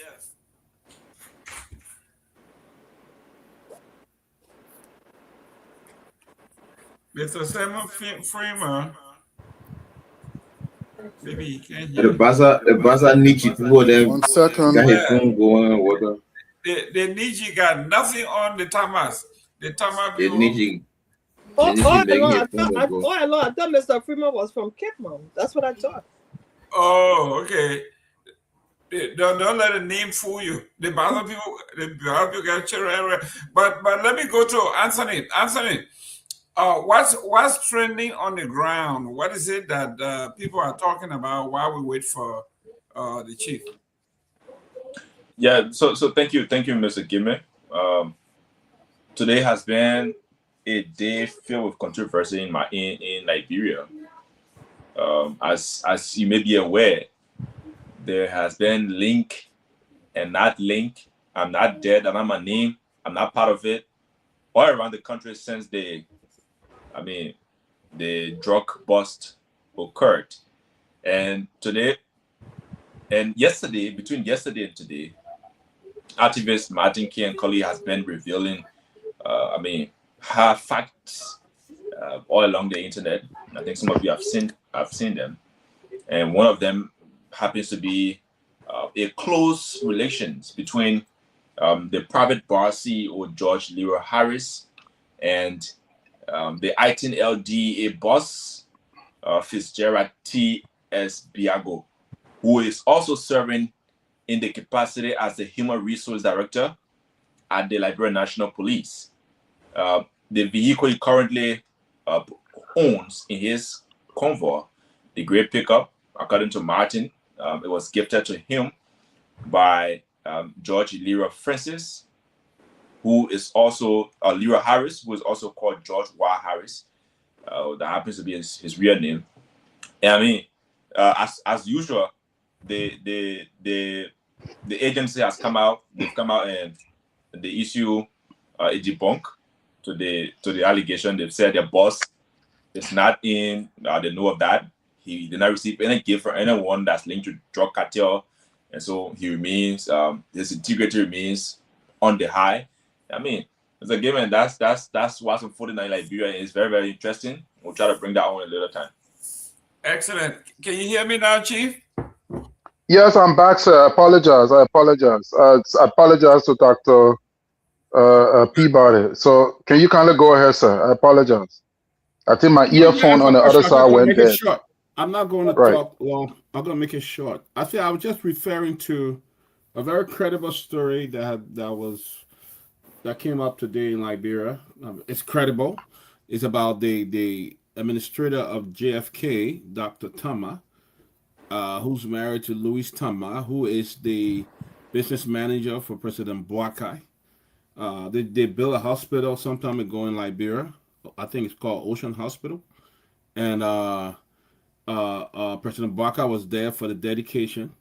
And there are reports that most of the medication and things intended for GFK now are making their way to Ocean Hospital. Dr. Tama actually was raised by President Boakai.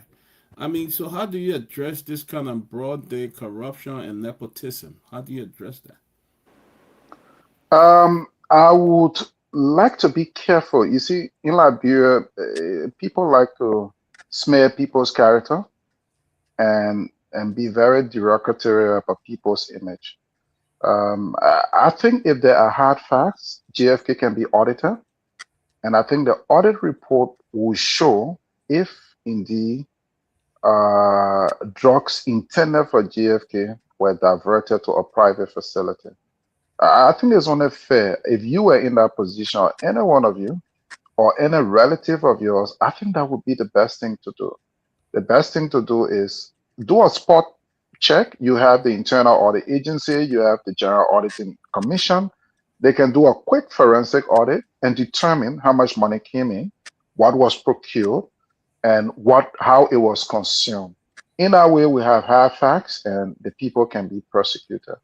But many times I've noticed in this country, people come up with things that they really have no facts about. I don't like the way Joseph Boyka is running the country, but because I don't like the way he's running the country doesn't mean I agree with things that are not supported by facts. Victor Namwe. Okay, while Victor is out there, okay, there you go. Victor, your turn. Thank you. Thank you again, Mr. Freeman. You know, I'm just really sitting here and I'm blown away, you know, by most of these very common sense, you know, solutions that you're putting forth for our country. And let me ask you this. I have two questions because I think, you know, it may be a while for me to come around again. One is this. You are Mr. Alexander Cummings, and now Musa Ability is coming on the scene, you know, Ben and you, right? You know, you're all business people, you run successful businesses. I worked for the casino before I went into education. There is a common mantra that the customer is never wrong.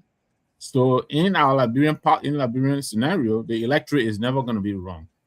How is it that you guys find so much difficulty in adjusting to the electorate such that you don't seem to gain gravity, you know, attraction? I think this will be your third time around, Mr. Cummings, third time around. I don't even think Mr. Ure is considering running again.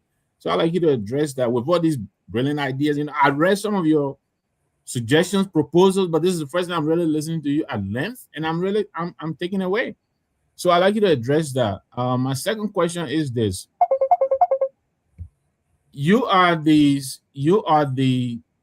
sole distributor and agent of DSTV. I understand DSTV is based in South Africa, and there's all of this coming out of South Africa against Black Africans, in spite of the fact that most of Africa supported them before 1994, before, you know, all of this, and now they seem to be taking out their frustration and angst, you know, bad economy and all of that, and, you know, they're booting out Africans. I know Liberians also have come home, the Ghanaians are coming home, Nigerians are coming home, Zimbabwe, all the, you know. How do you square that off, you know, with your business interests? The fact that, you know, you have so much holding from South Africa and considering what they're doing to their own brothers and sisters. Thank you. Thank you so much, Mr. Namwe. And again, don't be so, for a long time, Grand Bassa was like the capital of that region. And, so. Tell him again. Tell him. And the Bassa people are more, anyway, parts of Nimba that you call Wee and Dolu is actually Bassa. Then you have Riverses, then you have Grand Bassa. So the Bassa people, and then you have parts of Magibi. Most of Magibi is actually Bassa. So the Bassa tribe is really large, and you have large deposits of them in Montserrat as well. But having said that, I was just from a historical perspective.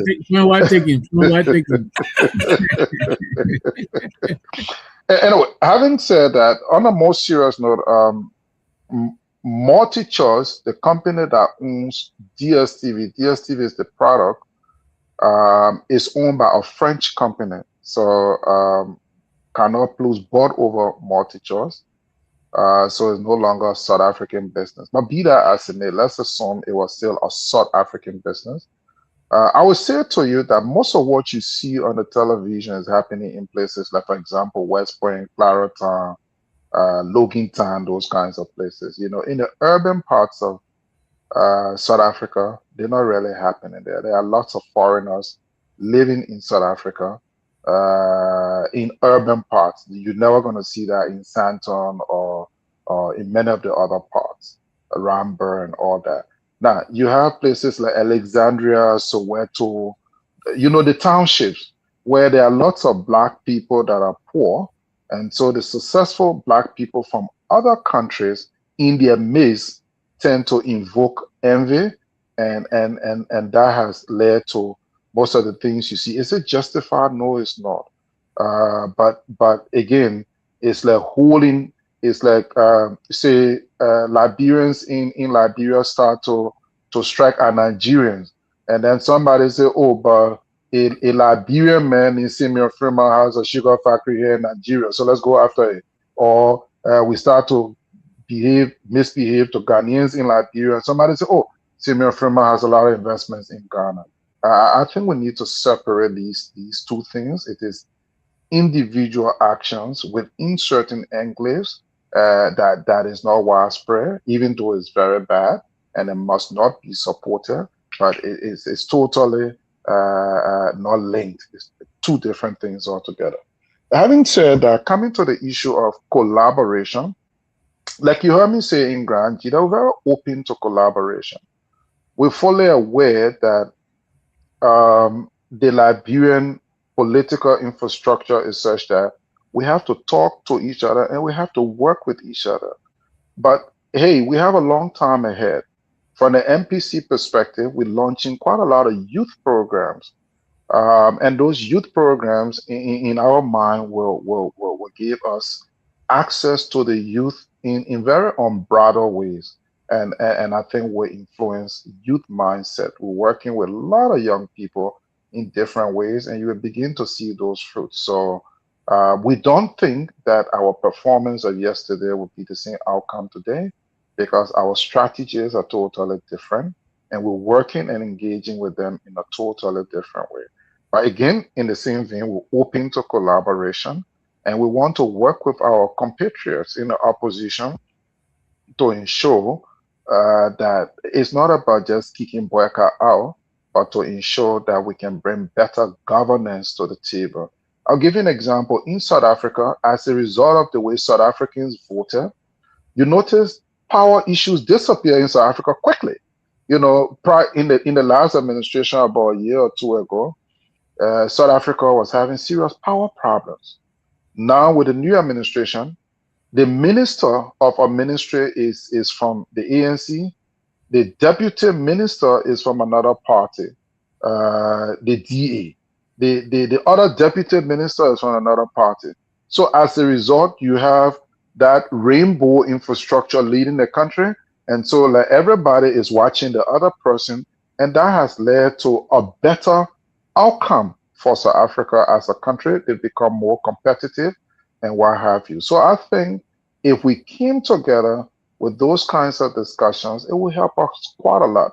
But from our perspective in the MPC, we're very open while at the same time working. So it's like If you have a company selling milk, I have a company selling milk, even though we've agreed to merge, but that doesn't mean I shouldn't invest more in my milk company so that when we come together, it means that I take 60% and you take 40, even though the milk company is coming together. So from an MPC perspective, we want to work aggressively to ensure that when we do come together, we're not just going to be one of the numbers, but we're going to be one of the influencers in their lives. Excellent, excellent.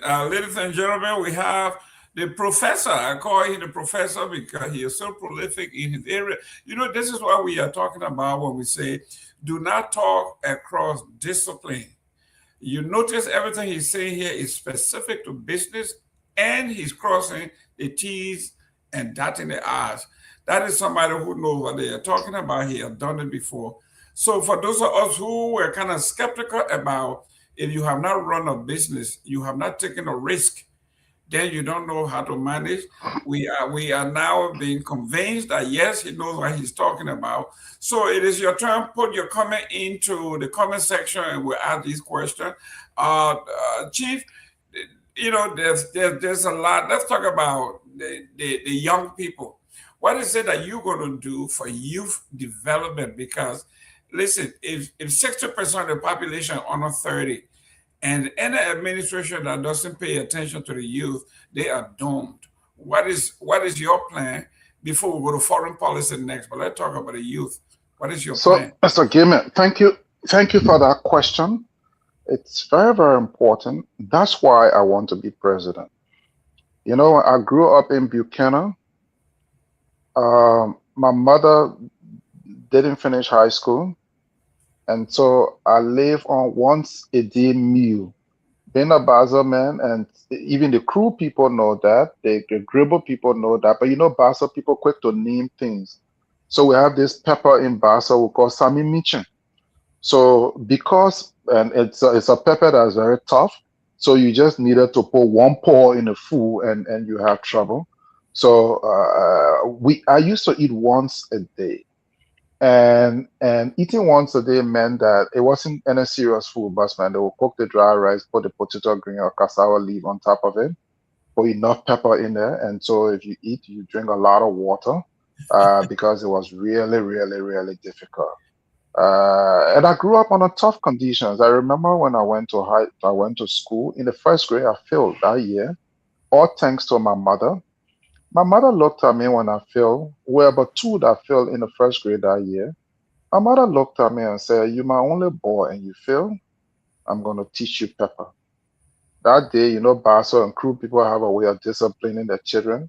She whipped me properly with some pepper. You know, they put the pepper in the water and beat the hell out of you and wash you with the pepper water. You want to run, you want to stand, you don't know what you want to do because the pepper is all over you, your eye, your rectum, all over the place.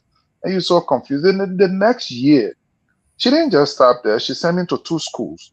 So I used to go to morning and afternoon school up to 6th grade before I stopped. 2 schools, morning, afternoon. And I think that helped build and firm the person that I became. You see, hundreds of thousands of people graduate from university every year. One of the things I would do, and it will be done simultaneously, I want to invest in industry in our country. I'm strong on industry. We need to start manufacturing in our country. West Africa has a major opportunity. Let me give you an example, sugar. If you take all of the sugar factories in Nigeria and put them all together, that just accounts for about 3-4%, maybe 2-3% of Nigeria's sugar needs. Nigeria imports about 90-something% of its sugar. Liberia imports 100%, Ghana 100%, Cote d'Ivoire almost just the same. So just sugar alone is a major industry. Think about the fact that we say, okay, look, we're going to convert the southeastern region into the sugar hub of Liberia. Or maybe since it's now dominating in rice production, we're going to make the southeastern region our rice producing region. And we're going to fund that. What I want to do for Liberian farmers, which constitutes about 70% of our workforce, by the grace of God, become president. I want to, one of the biggest challenges, I'll tell you my own experience. There's a financing institution that engaged me because we had taken a lot of money from them before. and they wanted me to add value to rice in Liberia, and they were offering $20 million. Guess what? We decided, let's launch a feasibility study. We brought in the experts. The guys did a feasibility study that cost us almost, I think, $300,000, and we found out something. You cannot you cannot refine rice in Liberia and sell it by the 25 kilo bag. That's why you see everybody that's refining rice in Liberia sells it in the 1 kilo, 2 kilo, because then you can sell it for a higher value. Do you know what the challenge was? We found out something very disturbing. The yield per hectare, by yield per hectare, I mean the quantity of rice that we're getting from 1 hectare or 1 acre of land is far less, about 40%. I think about 30% or so, far less. Now, I think Egypt has one of the highest in Africa. I think they're about 70%. Cote d'Ivoire, I think it's about 50-60%. So here's the thing. You notice if I grew up in the interior as well. They have this system, the Bassa people call Boo, but it's communal farming, where you see everybody come together to go and farm. And because no one person can clear 5 acres of land at the same time. So some families don't benefit. And then at the end of the period, you notice they will give every family that benefited from the farming process will give them stuff. Now, here's what I realized. When the guys go to plant in the interior, they will just throw the seed right, so the trees are all fell, all in between. They don't have the soil to cut it and what have you. So you see what you see in Asia, when the guys grow the rice, you will notice that it's in a single file, right? All line up. So as a result, what they can get out of there is more. Because we're not getting much out of the land, what happened? Our bucket of rice, what we sell, the sea rice is sold by bucket here. What we sell it for is equivalent to what a refined rice is sold for in India. I'm sure you might know India is the highest exporter, in fact, producer of rice globally, I think up to 39%. You can just mark these things to be able to check them. Now, what I want to do under my presidency, I want to finance 30 private companies, and the job they will be doing will be to clear the land for farmers for free and no cost to them. So I will eliminate that whole pool system. We give them free seedlings. They will plant the seeds, and the yields will develop. So whether it's plantain, sugar, whatever else, banana will develop. Those same companies will buy the yield from them. Before somebody come and say, the guy, I don't know what he's saying. It happened with American companies in Mexico, where they gave free tobaccos, and they bought the yields back from them. Firestone is doing it in Liberia, where Firestone help you set up and then buy the yields back from you. I want to be able to clear the land, buy the yields back. And then you know what's going to happen? That's going to be the fulcrum of the economy. So Mr. Gamer wants to do rice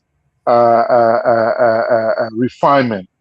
One of the second challenge we found with that yield per hectare, the second thing was, if you want to do rice in Liberia, you have to open a transportation company.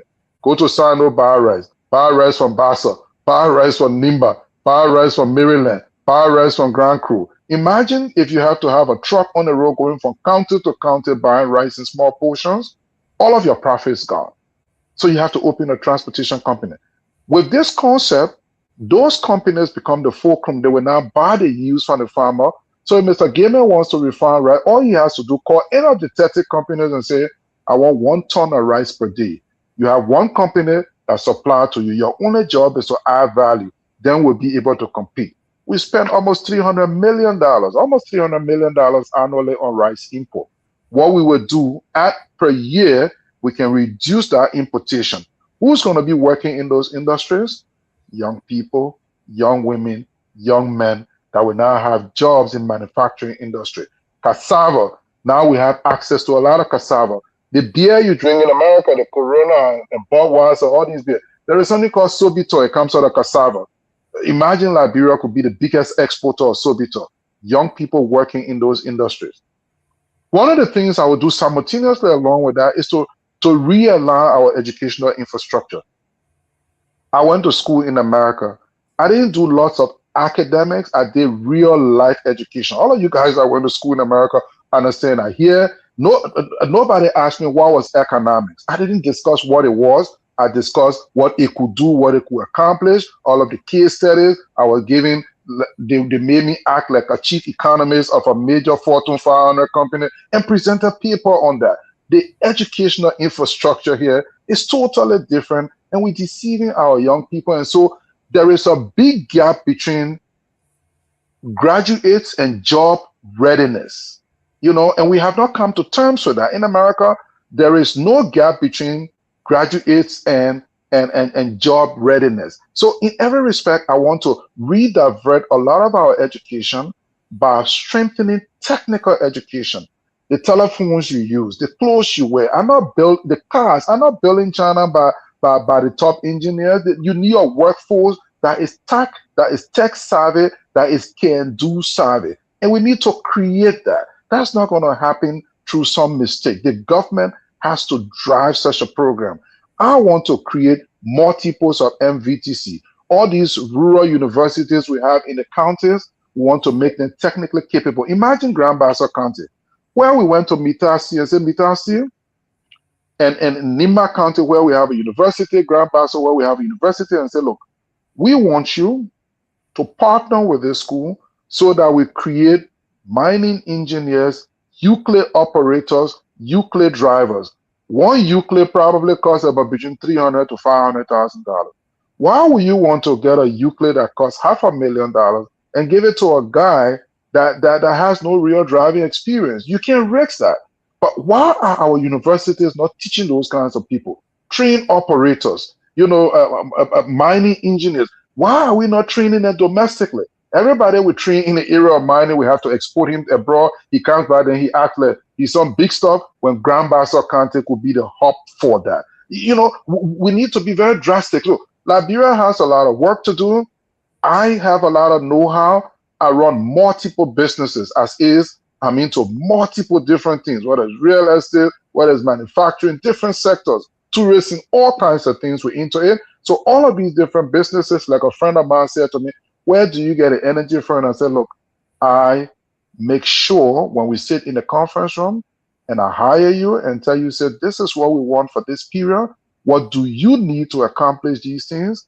We give it to you. You must give us back what we've invested in you, or else we have to let you go. And I think if we run government that way, government officials will be more productive. But for the young people, we need to change the algorithm of our educational infrastructure. The ecosystem is really terrible. It disfavors industrial growth, and we need to invest heavily in industrial growth so that young people will be able to tap the opportunities while at the same time learning how to be part of that ecosystem. Thank you. We will go to Toure. After Toure, we want to go to foreign policy and we want to go to tourism. You talk about tourism, we want to talk about tourism later on because we got all of our national parks and we are everything else. If we don't have the infrastructure, I'm in Florida, the headquarters, the mecca for tourism. If you don't have if you have the Sapo National Park, and you don't have any way to get there, it's a park. I mean, it's just what it is. Tourist, your turn. Yeah, thanks again. I think my big brother here. I think the only thing I disagree with Mr. Smith, and I hold my position on that. I don't think destroying the mansion is something that should be done the other way around. And stuff like that. But I'm saying this to say, yeah, man. And I think the man want to go stay in the mansion. Will let him stay there. Yeah, before you bring it down, we go visit that one time. Before you bring it down, but no, we're not breaking it down. We're just repurposing. No, I won't go there as a mansion, not as a hotel. But so go and see Papa tomorrow. Call your people. And then he said cool, but it's not cool. It's create the farm. Yeah, the real create. That's right. Create. That's it. Yeah. Anyway, that said, but I think Mr. Freeman, it's disappointing. Every time I hear a person like you, maybe what's his name? What's the nigga for ANC? Cummins. It's disappointing to me in the sense that, yes, you guys have built something. You guys have something that is tangible. I worked as a contractor for DSTV when you guys were on Benson Street. when I was working at Sky FM at the time as a broadcaster, whatever it is. So I see most of the things you said. I don't disagree with it. My brother, about tourism cannot boom in an economy where there's no light, there's no water. I mean, security is not guaranteed. The healthcare system is not booming, so tourism is not going to boom. And then the money they pay for transportation to go to Liberia is high and plane ticket. Tourism is not going to boom because nobody want to pay that money, for what it is, right? So I get it, but I think my low disappointment is that, and I don't know, it might not be a youth thing, it might just be a Liberian political leader thing. You guys have all these ideas. When can you guys just come together and say, you know what, listen, we've been doing this thing too much. We've been looking at it for our own self too much. We've been trying to beat the head too much. Enough is enough. Let's come together. Let's build a team. For example, linking with Mr. Cummins or the likes of other people, the US and whatever it is. Come have a structured team and say, you know what? We are business people. We are structured. We've achieved. This is how we need to go. And then have that and come and rescue the country, for lack of a better word. But Mr. Simon wants to be a president. Cummins wants to be president. The political leader who said, if they can be president, they can do nothing. So in as much as I hear the enthusiasm, I see a wealth of knowledge you have. I can learn a lot from you, and I want to learn a lot from you. But I feel a little disappointed that everyone you want to be the head, you guys are not willing to at least come together and form a formidable force that will make Liberia what it's supposed to be. That's my little disappointment with you guys. That's all. Period. Mr. Ture, thank you for that point. And I think we need to make some efforts for you to go and visit the mansion, because once I become president in 2029, we will probably make you one of the marketing leaders there to make sure that we market a public infrastructure as a place where people can stay. They can see where the president wants to stay. I'll tell the press guy, don't sleep here with the kid. One man, don't sleep here. Anyway, having said that, look, I see your disappointment. One of the things I will tell you, when I listen to people like Mr. Ture, I'm like, okay, so Mr. Ture is actually kicking the can down the road and he's passing the responsibility on. Senior Freeman have come forward. Cummins have come forward. We've come forward and said, we want to be president and we are paying the price for it. The issue is, if Mr. Ture and the rest of the guys on this platform are inspired by the things we say, why don't you join us? Why don't you elevate the conversation? Why don't you be part of the change process? Imagine if Gandhi has sat in, the late Gandhi has sat in South Africa, where as an Indian, he was segregated against. And he said, look, you know what? I come from the Indian subcontinent where the British are segregating against my people. Instead of fighting here in South Africa, I'll go back. He was a successful lawyer. He had access to resources, but he saw himself as part of the process. He went back to India. He inspired an independence. Today, one of the largest economies in the world is India. I'm saying to you, let's all play our role. Why you then, if you play your role, you can now compel us to talk to each other and say, guys, you guys need to talk with each other. At least we've taken the first step. You saw we drove from Monrovia. It was not that we went to Margidi or we went to Marshall. We drove for 8 hours to go to Zwedru City. So that is an indication of our willingness to talk and willingness to collaborate. But that willingness will be insufficient if it is just an us matter. We encourage people like you with your eloquence, your strengths, your capacity, your capabilities. Bring it to the table. Let's move our country forward. I believe every one of us that have all of these capabilities can bring it to the table. We will influence this outcome. We will influence this country. If we don't do anything and let it be the people at the top, the guys who have stepped forward, I think we may not get that Liberia. And sadly, when you step outside this country, you are judged by your passport. Oh, which country are you from? Liberia. They don't see any political party. They don't see your tribe. They will just categorize those foolish Liberian people. So let's add some pride and identity to our country by working together, all of us. So let's play our role. so that we can change the process. Thank you, Mr. Ture, and I guess you're going to do that. Thank you very much. Let me go to Sarah. Sarah. Thank you so much. Interesting conversation again, Mr. Freeman. Thank you so much for coming on. I'm bothered by a lot of the things that are going on, that go on in our country, and looking at the fact that our country, 179 years old, is behind. Is behind, grossly behind most of these countries. What would be your take? What would be your policy? What would be your performance on when it comes to our mineral resources? Like I see a lot of countries now trying hard to fight for the control of the resources that will benefit the people. I see that in Burkina Faso. I see that in other Sahel nations fighting for the resources to benefit the people, to benefit the country. Is that something that you would be looking at, that you would be interested in? Because far too long, our resources have been mortgaged to other people. Our people are not benefiting. Our country is so small. We're not even a lot in our country that our resources can't even do something for our people. Our people are struggling. We have all these mineral resources that have been mortgaged to other people for concession agreement for this year, for that, and our people get nothing. What would be your policy, sir? Thank you so much, madam. Such a brilliant question. I'll tell you this much. Don't even go far. Kenya, they have begun to change their policy. They did that in Botswana. They've begun to change their policy. They're doing that in Namibia. You're right. Lots of countries are beginning to look at that. Same as Tanzania, same as Angola, looking at those policies. When it comes to mining and mineral rights, like I said, we need to be able to use public resources. You see, the biggest excuse that current public officials use is that Liberians don't have the resources. My answer, think about it. You are in America, perhaps. There would have been no Elon Musk and car company if the American government did not subsidize the EV industry.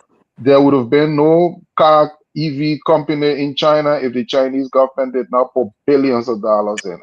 We want these things to happen, but we don't want to be part of it.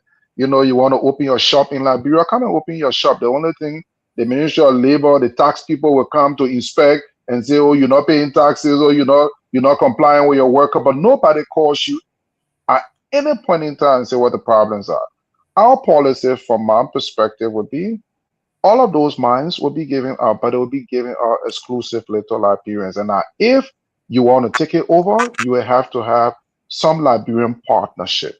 So we'll be looking at not less than 50%. So if you have to bring in the equity, but in any case, our policy will be to use public resources to loan it to the private sector.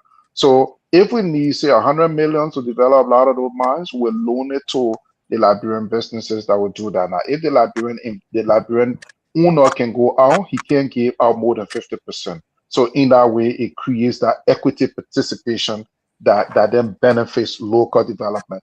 And then one of the things we'll be looking at will be value addition. A lot of countries that now do these things are looking at value addition.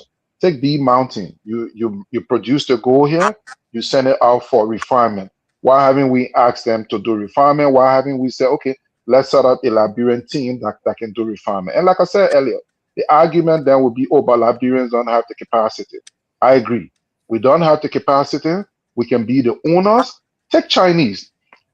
BYD and all of these companies you see in China. Do you know that they are currently using some of the big designers from Porsche, from Rolls-Royce, those big designers that are Europeans that used to work for those companies now live in China, work for the Chinese companies, but who own? They are employees. The owners are these people. America, where you live, is the biggest importer of talent. They import the talent, it works for the country, but the owners are American. So in every respect, that's what I want to do. The second thing I want to do, I'll tell you this much. You made me president today, I want to set up a money market and then onto a stock market. American businesses are able to raise money and compete like you. If you have $1,000, you don't need to go and put it in the bank. You can buy stocks. just right on your computer. Just last year, like I told you, we did 4 billion US dollar. I think we did, is it more than 7 or 800 billion Liberian dollars on these mobile money platforms. If you had a money market, you could be able to leverage some of that money, and businesses could have access to them. We just need to set up the regulatory infrastructure. These things are happening in Ghana, in Cote d'Ivoire, in Nigeria. For a second, sir, I gotta interrupt you Go for a ahead. second. I'm sorry about that, but I just have to say that. Go ahead. All these things you are saying is beautiful, is good, but I know I know that there are powers that you have to fight. There are powers that you have to fight that want to still have more of our resources than you. Okay, and you know what I'm talking about. Those powers are there. Will you have the political will? Will you have the political So, madam, I'll tell you what, we've heard that thing a long time ago. The population of Botswana is much smaller than that of Liberia. Botswana, right there in Southern Africa. Botswana have a smaller population, but Botswana took over her minerals a long time ago. The company that was running the diamond industry. Because they had but that's where the discipline coming. As a businessman, I understand what it is to negotiate for what is good for me and my shareholders. You see, so I come to the table with that clear knowledge. So the goal will not be to drive you. The goal will be to ensure that you benefit, but we also benefit, because if you negotiate in ways that the investor is getting nothing, he's going to walk away. And there are many other countries you can take $1 to, but we want to make sure you make your bucks and we make our bucks. So Botswana, for example, De Beers, one of the largest diamond companies in the world, operates out of Botswana. Botswana then decided, they took 2 steps. The first step was, we need to rename this company De Botswana. So De Beers in Botswana formed De Botswana for the diamond, right? Then they took another step. De Beers was mining the diamond in Botswana and exporting it to London for refinement. Botswana said, refine it in London. That's a what? Almost how much? So I think more than 20 trillion, more than $20 billion a value of a market, which was brought back to Botswana. So think about the Liberian government saying to the mountain, instead of exporting raw gold, you must refine it. When you set up a refinery industry, it adds a whole new value, because now you can export in those layers. Do I have what it takes? I have what it takes, because my goal would not be to disadvantage the investor. My goal would be, and these investors know that. They know that if you refine here, it's just one layer of it. Cocoa and coffee. You can do a lot. You can add a lot of value locally. So yes, these things are very possible. But you see, the problem with these guys is that they don't know. So if you don't know, it's difficult for you to start. And even if you do show them, their mind are not that deep. These guys just want, you come, you bring the envelope, they sign the paper, you just go and do your dirty work. From time to time, I need a favor, I call you. That's not kind of that. If that's the reason why, then I shouldn't be challenging any president. I should be friends of every president that come to power, make my money, because hey, when you've made money, the last thing you want is for anything to destroy it. Thank you. Let me welcome Robert Gagwa. Robert Gagwa, welcome to the show. Thank you, Mr. Juru. It's great to be here. Welcome to the show, Mr. Freeman. Great. Welcome, sir. Let me go to Anthony. Anthony, you have not asked any question. You are in studio. You represent Truth FM. Talk to us. So thank you, Mr. Aguiment. And again, let me say welcome to Mr. Simon Freeman. I mean, when I hear the name Simon, what runs straight into my mind is Diego Simoni, football legend. But yeah, but let me say welcome again, Mr. Freeman. And I mean, you've said too many beautiful things, like Masera said. Too many beautiful things you've said, and you're not the only one that have said these beautiful things.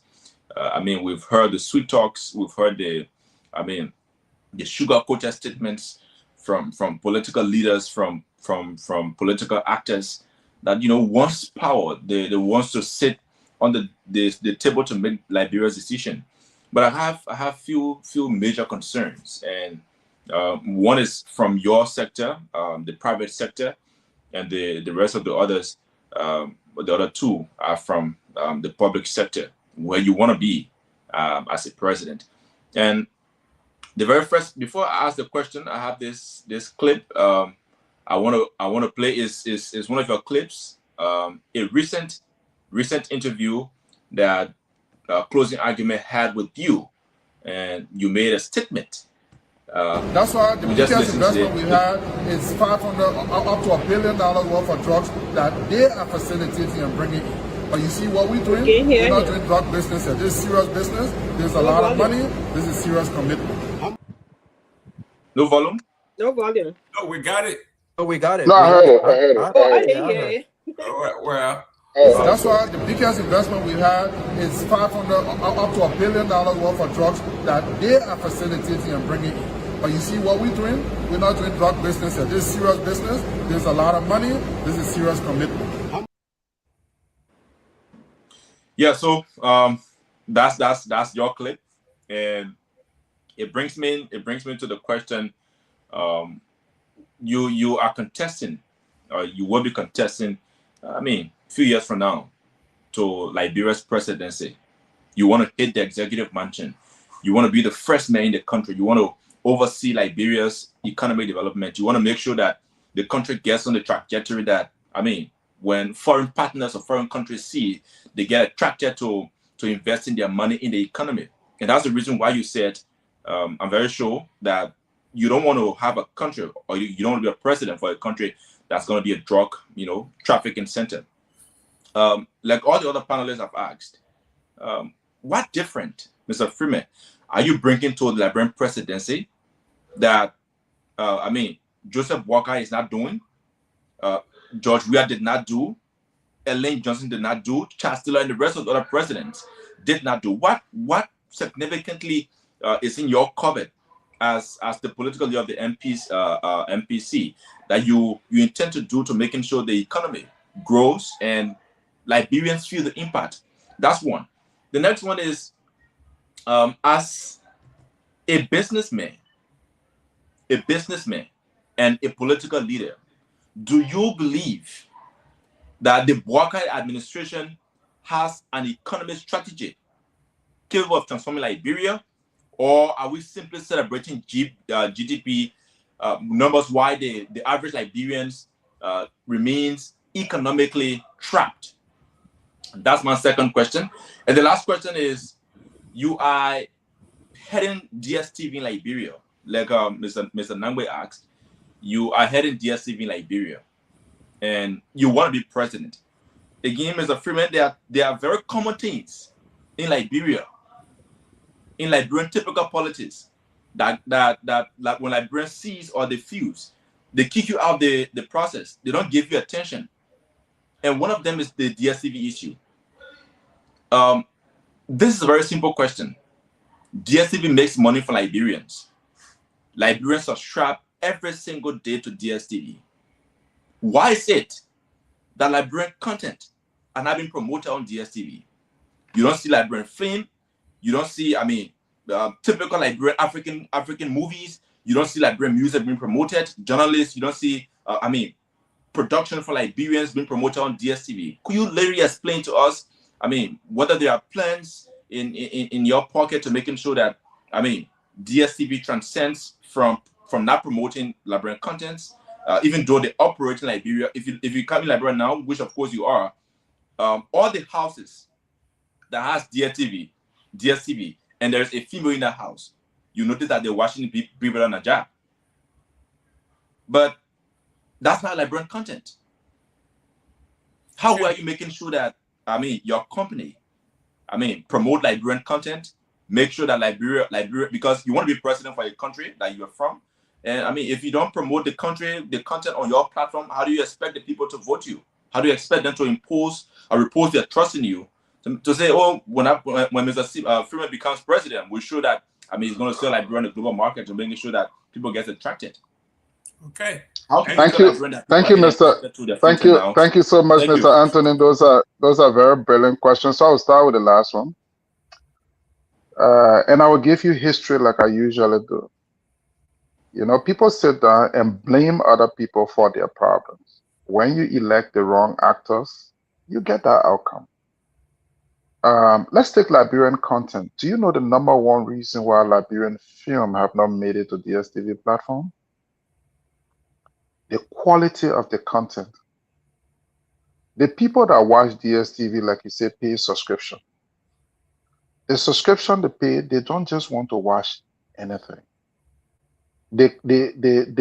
Most of those contents, most of the contents, the Liberian films are not quite digital. We're trying to set up a studio at the DSTV office. So you see that tall 7-story building that was built to accommodate that as well. So we're going to be investing in the various types of equipment that's going to produce good quality movie. As I speak to you, as of last week, we had the content team, because our teams are based in different countries. They came from Kenya. They had discussion with Spoon FM, the Spoon Network. They had discussion with ELBC. So far, we've determined that ELBC is the only infrastructure that may be content ready, but they don't have the capacity. So we've discussed with them the type of equipment, even though the ELBC infrastructure is not digital, though by 2015, the African Broadcasting, I think, infrastructure had ordered that every TV station on the African continent be digital, because then you consume a lot less space, but we don't have that. But again, there is a technology, an encoder that will be able to convert that non-digital content into a digital platform to uplink them to our infrastructure. So right now we're working with ELBC to ensure that that is the case. When we develop the other capacity, we have the type of machinery. But in Nigeria, you're talking about in Ghana, it was private Nigerians that invested in the movie industry. So Mr. Anthony and Mr. Gayman and Madam Dopo gets together and say, okay, look, we have $75,000, we have $100,000. This is what we're going to do. We're going to take this storyline, develop it, and invest in this movie. So you are basically the financier. Same thing you see happening in America. You're basically the financiers of the movie, and the revenue from the movie come back to you, even though you're not necessarily acting in that movie. So Nigerians invested in the content that today you see you buy one CD that has up to 100, 200 Nigerian movie on it, goes for cheap. And if you bought one Liberian movie, it's a lot more expensive. So you see the guys have managed to invest in that infrastructure. Now let's look at Big Brother. Big Brother, to run it, is not cheap. All of that infrastructure, the channel platform, everything costs hundreds of millions of dollars. The Big Brother that you see running, the reason why is run heavily in Nigeria, not necessarily in Ghana or many of the other West African countries, because Nigerian businesses support it. So Nigerian businesses spend hundreds of millions of dollars on advertisement. You notice as you watch that Big Brother, every minute there will be some kind of advert for some kind of product. So those advertisements are those products pay for the content. You know, sadly, our economy, we've not invested significantly in our economy to benefit from certain outcome. And so it's going to take some time in terms of that. But if we have governmental support in those directions, it's going to help. Why do you think stations in Ghana grow massively? They're able to employ the right skills. Stations in Liberia have serious capacity issues because, again, you're not even making money. I don't see any radio station in Liberia that probably makes about $200,000-300,000 US a year. But that's something one station in Ghana makes per month. There are stations in Nigeria that makes about $2 million, $3 million a month. You know, so those structures need to be developed, and you need either private sector participation or you need public resources pumped into that. So just to be brief on that question, our first step is to get ELBC online, and that's not going to be the first. We want to work with other television stations that have that capacity and link them up to the platform, so at least we have one or two content. But my ultimate goal is to look beyond DSTV. The reason why we're setting up that infrastructure at the DSTV office is to develop Liberian content that can be aired on Netflix, that can be aired on Hulu, on HBO Max, on Amazon Prime. So I'm looking at the bigger movie infrastructure market rather than just the DSTV platform. So the purpose of our infrastructure is to go beyond that, which is a project undertaken by ourselves and not necessarily multi-choice. The other one you talked about, many people have said beautiful things. Basman, I'm a businessman. If I open any of my businesses and the HR people brought a man to me that have no experience in that industry, let's say we spend $5 million to set up a business and you have not even managed $50,000 before, and they brought you clearly don't qualify to be the head of that infrastructure because you bring nothing to the table. We gave Liberia to people that have no capacity to run it. But then we say, oh, everybody have said this before. No, that's not true. You know, what we are saying is so different. That's why you see every step of the way we give examples. We tell you that it's happening in this country. So I think, Mr. Anthony, you're very much outspoken. Join me, join the MPC drive. Let's make this thing work. For example, CNN, Fox News. She's in America. Fox News is Republican. CNN is Democrat. You know, MSNBC is Democrat. But in Liberia, you talk to a journalist and say, oh, I'm neutral. I'm supposed to be a journalist. Mr. Simon from recruit again. Eh? I said, Mr. Simon from recruit again. That's his job. But you talk to a journalist, oh, I'm a journalist. I can't get involved in politics. But then when the price of rice go up, the journalists suffer. The price of rent goes up, the journalists suffer. Tuition have risen, journalists suffer. Transportation, everything that happens in the economy, journalists suffer. You go to the market and you quarrel the market with, oh, how chicken feed price going up? But then you journalists are saying nothing. At CNN, there are journalists at CNN that spend up to $300,000 of the personal money contribution to the candidate. I think let's learn that from the West and let's support these kinds of infrastructure. Be the journalists that sit on air and say, look, I've listened to Mr. Freeman. I've had great conversations with him. This guy can really transform this country. Place that argument. Be a part of the change process. I always say to my colleagues, influence the outcome that you envisage. Let's be part of that drive. So together we can change the process.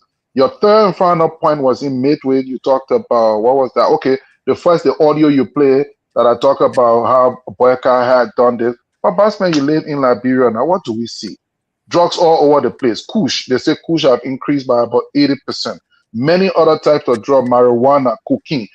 Since I've been living in Liberia, never at any point have I seen this. And let me tell you something about businesses.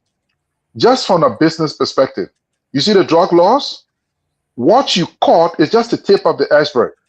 No businessman is going to pack so much of a cargo in one country if he doesn't have the guarantees. So that means they've been moving that thing out of Liberia for so long, and now that's just the leftover that was caught.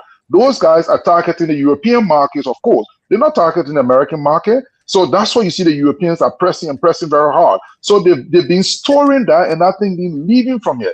They took over the airport, they took over the seaport, and we're not doing much. You know, if you saw a company, look, there is a guy, some of you guys that are older, you remember Representative Verdier in the dual government. He went to America, they arrested him with drugs. He said, oh, this Nigerian woman gave me the drug. They brought into you and I think once you are in possession of the drug, we hold you. The company that was in possession, but now we should have revoked that company registration. We should have changed them, but the company still processes cargo at the airport. And we grab the company and say, oh, you are conveyor. Of course, this guy is going to walk away. He's going to walk because he's not the owner. The guy that was in prison, we've done nothing about that. So Kweka is just talking. Apparently, when the Europeans and Americans press him a little bit, then what happens? He come and make some speech. We don't want speeches. Mr. President took picture with a guy who is alleged to be a drug dealer, and the guy had his telephone with him. You have not found out who brought that guy in my presence and taking action. So the corridor of the president is infested, and apparently he's too embarrassed to admit that. That's why we say the biggest investment he's attracted has been drugs. And so we hold him for that, and we hold him responsible. And let's be frank, Boyka is 80 something years old. That man is tired, boss man. He's tired. To be president is serious work. The man of God said Boyka it cannot before. sit Continue. The man tired. 80 something years old. To be president is serious work. You tell Boyka right now, he probably sleeping. It's serious. Those of us who are business people understand these things. These things are serious work. When you expect one 80 something year old man, what you gonna look what's happening in Cameroon report be out and the man get tired, he just go home and sleep. He stays out of the country for months, and that's the thing. What do we really want out of Boyka? We have to get serious. So those who support him, we don't condemn you, but we're saying it's time for us to move forward. That mistake, let's move past it and go on to something that works. Thank you so much. Thank you. Let me go to Robert Gagwa. Robert Gagwa, it's your turn. Thank you for being so patient. Absolutely, thank you. I've been listening into the conversation, fascinating conversation. Another Basa man. I mean, And hey, look at today. A lot of this show is dominated by Basa and crew people. Basa country is one of the biggest continents in everything. But listen, let's start with where you left off. Bwaka is 80 something years old. And I stand corrected. So correct me. I think you're currently 66, 67 years old. And so 2029, you could be close to your 70s. And so here's the question I want to ask you. Speaking of age, because you I think I presume that you agree, or you argue that with the older one gets productivity declines, he's tired, he needs to retire. So with 2029, would that be your last run for president? Well, thank you for being magnanimous. People look at me and say I'm in my 40s. I'm younger than that. I'm actually in my very early 60s, so I'm younger than that. I'm not that old, so thanks for adding some years. I think you want to share some of your age, but that's all right. I'll let you have yours. Thank you for being generous. So yeah, look, Mr. Gakpa, the thing is, you want to be able to see energy. That's what we want to take to the mansion. We want to take vision to the mansion. We want to take drive, and we want us to work together. The biggest challenge I see, the people that are very intelligent, you know what to say to you? Oh, I'm not interested in politics. And that's what you guys say. But then you get affected by it. You live in America, but whole day some relative or you're calling, Gio boss sick, oh, the other one school fees, oh, and then you have to be hustling for yourself and hustle for them and all that. So I think what we want to do, we put ourselves forward, work with us so we can help change our country, Mr. Gappa. And I think you would do that. You're a very intelligent man, you're a very great man. Just go back. Was I wrong? So you wasn't born in 1960s? I know I wasn't born 1960. Oh, really? No. So but how old are you, if you don't mind? How old are you? Well, we're not discussing my age, but I'm in my early 60s.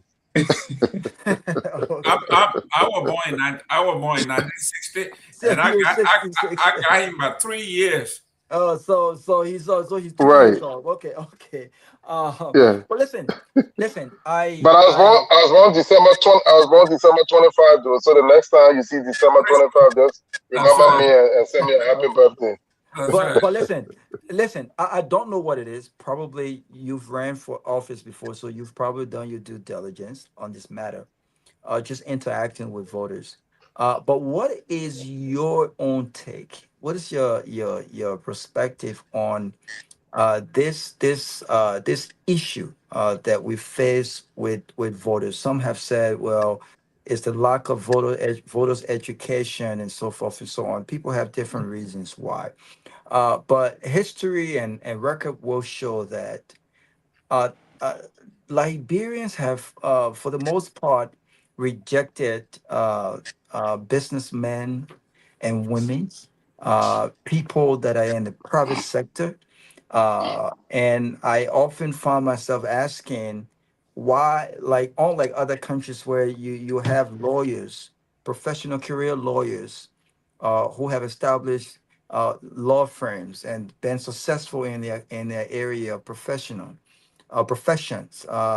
You have doctors, You have entrepreneurs.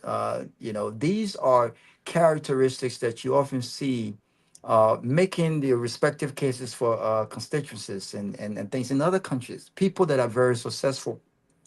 In Liberia is different. You have a lot of career politicians, and this is not to be condescending, but the facts is the facts. And you have a lot of people who have struggled their whole life, people that are relatively poor, right? They are elected senators, representatives, and they are elected in offices. What do you think needs to change? So the first To thing, oh, sorry, I thought you had no done, no you were no done. no Sorry. no no. Go ahead. Go ahead. So, Mr. Gakpa, the first thing that needs to change, what you see in America is that the intellectual class plays a major role in politics. Agree? Absolutely. So But the thing is that people like you and of your type say politics is not your thing, and probably you're more comfortable with the interviews and what have you. Look, people like you need to play a major part. Liberians in the diaspora need to engage, talk with each other, and say, look, we need to form a consensus on who we're going to support. I'm sure that's not too difficult of an argument or discussion. And then people in the diaspora need to influence the outcome they envisage, support it, so the outcome we get for our country is exactly what we want. We can only put our feet forward and say we want to be, but we can't change everything. Now, if most of the people that have no real vision are able to bring the not so smart guys together, they form one big structure, they make the loudest noise, we're going to have them dominating our social, political, social, economic infrastructure for a long time. It's about time that people like you, myself, like-minded people influence the outcome. Politics is such that what you put in is what you get. If you just sit on the fence, it's not going to happen. I was just telling Mr. Anthony, Fox News, like them or hate them, they are Republican to the core. They make it clear and they support that. CNN, MSNBC, they made it very clear and they support that. In our case, many times people say, oh, I will just leave it to these guys. You leave the heat to us. And many of the people that have to vote, Mr. Gapa, you're very eloquent, you're intelligent. Your vote is equivalent to one Zogo vote. One Zogo vote nullifies your vote. Two Zogos closes and kills your vote. So if 10 Zogos that don't understand these issues vote for one guy that is a crook because he buys them shoes or buys them clothes, your vote has been dominated. So what we need to do, people like you working together with people like us, need to provide that education. In America, you have different super PACs. They come together, they put their money together. Closing Argument will say, or maybe the Basel group in America, 20 of them will say, let's save $5 every month so that in 12 months we can get 100,000 and we support one candidate. That's what you call the different election groups. You talk about APAC that is now so powerful. They pump in money. They influence the outcome. So a small country, Israel, is so powerful in America because they influence the outcome. And I think we need to learn from them and do so much, Mr. Gapa, so we can absolutely. influence this outcome. Or else we're not going to change anything. Last question. I asked Mr. Cummings this question when he visited us a few days ago. And so everything we just talk about, I don't like to think it's wishful thinking. I think it's feasible. I think it's possible. I think a lot of work needs to be done. But let's look at the reality. The reality is we're not going to have a debate about the creation of job and who is best fit to lead that narrative or to lead that conversation, because the economy has been one of Liberia's issue, right? How do we expand the private sector and make government smarter and expand the private sector, right? How do we make it more competitive and all that stuff like that? We're not going to talk about who has a plan to strengthen the health sector, who has a plan for education. I think those are all serious issues that should determine who wins an election. So hopefully one day we are having those conversations, we are having debate about those conversations, and we are voting on those particular issues. But the reality Right. is, come 2029, while it is true that some Liberians are concerned about the economy, while it is true that parents can say we are suffering, mom and pop shops are struggling, and they can't get loan. While these issues still exist, the reality remains that the political party with the most popularity, or the candidate with the most popularity, more than likely stirred, that whatever. So CDC is one of the most popular political parties out there, opposition, and I saw you at the recent event. Realistically, you guys have to strategically figure out the closest way or the best path to get into the executive mansion.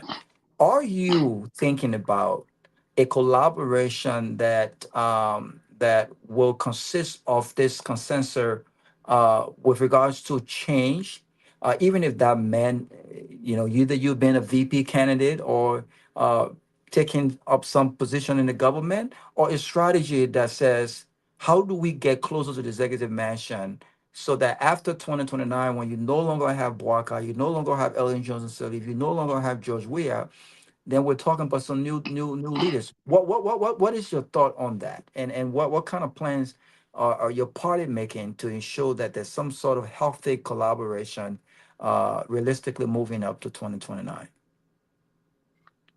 I think Grand Jita set the stage. We drove a couple of hours from Monrovia to Zouadrille to celebrate the CDC establishment, which was a very good drive. We're talking, we're very open. You're very right. We can always have a discussion about the jobs and all of the other issues, but in the end, the most popular candidate will win.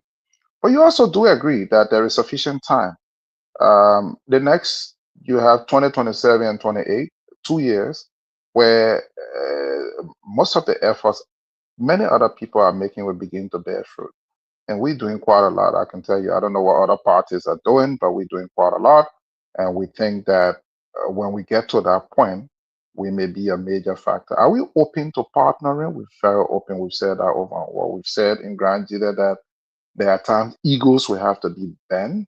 There are times pride will have to be submerged for the good of our country, and we have to face up to reality. Are we open? Yes, but are we going to just go into a partnership with nothing? No. So now we have to work aggressively so that even if you are part of a partnership, then you're taking something to that table. Thank you, Mr. Jerome. Go ahead. Excellent, excellent. Now let's go to foreign policy.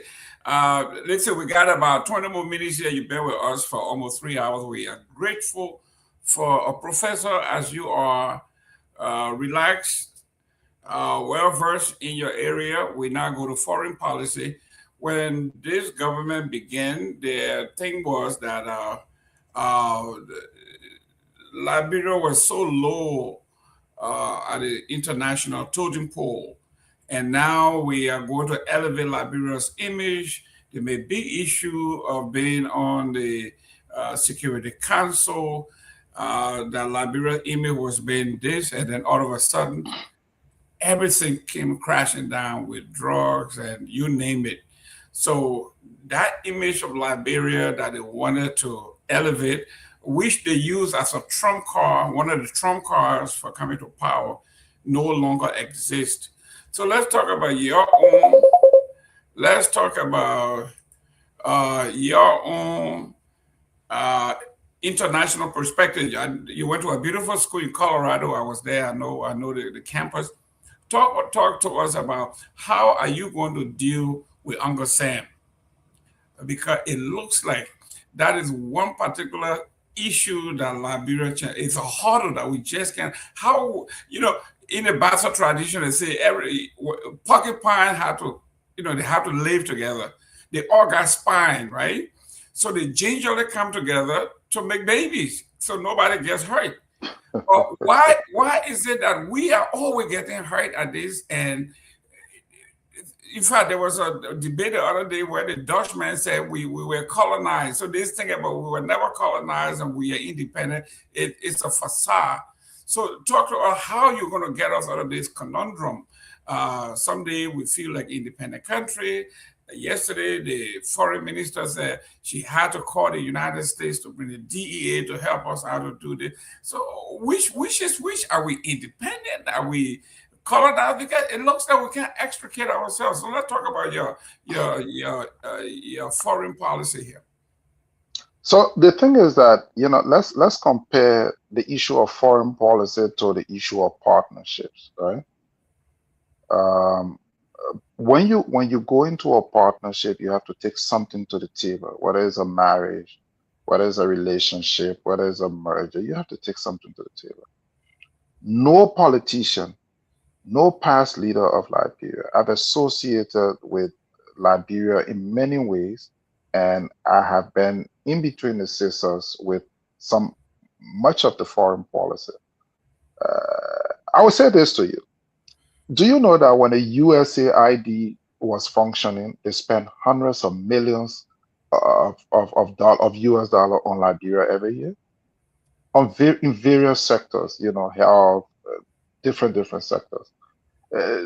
No American political leader will tell you we don't want Liberia to develop. All these things are untrue. The earliest American investment you had was Firestone. I'm sure we all remember Firestone. And what happened with Firestone? Firestone is still here. You saw Madame Selly, who was supposedly an American creation, call the Firestone leader on public camera, challenging them and telling them that the guys were living in hot and they needed to build something much better. And Firestone started to do that. The excuse that we're not prospering because America doesn't want us to, it's not true. Listen, foreign policy has to be shaped by domestic policy. Do we have a domestic program? No. Do we have a domestic policy? No. So my foreign policy, bossman, would be my domestic policy. My domestic policy would be one. I want to make sure that Liberians, most of what they consume, they manufacture. Through manufacturing, we create the jobs that we need to create. When I do get on a plane, I'm not going to beg another foreign leader. You know what I'm going to do? I'm going to be taking Liberian businesses, Liberian rice manufacturers, Liberian agro product,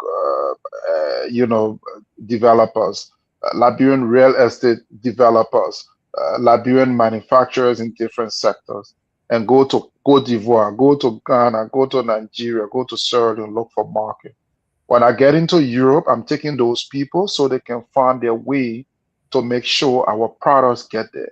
When you see the Chinese president travel, that's what he does. When you see the American president travel to China the other day, was about business. The French president does that. So my foreign policy has to be shaped by my domestic policy. And it's the same as life. Your relationship with the outside world is shaped by your goals, Mr. Gaiman. It's not shaped by what the outside world wants. So that picture that somebody is going to tell us what to do is not true. What's happening in Barbados? Smaller population than Liberia.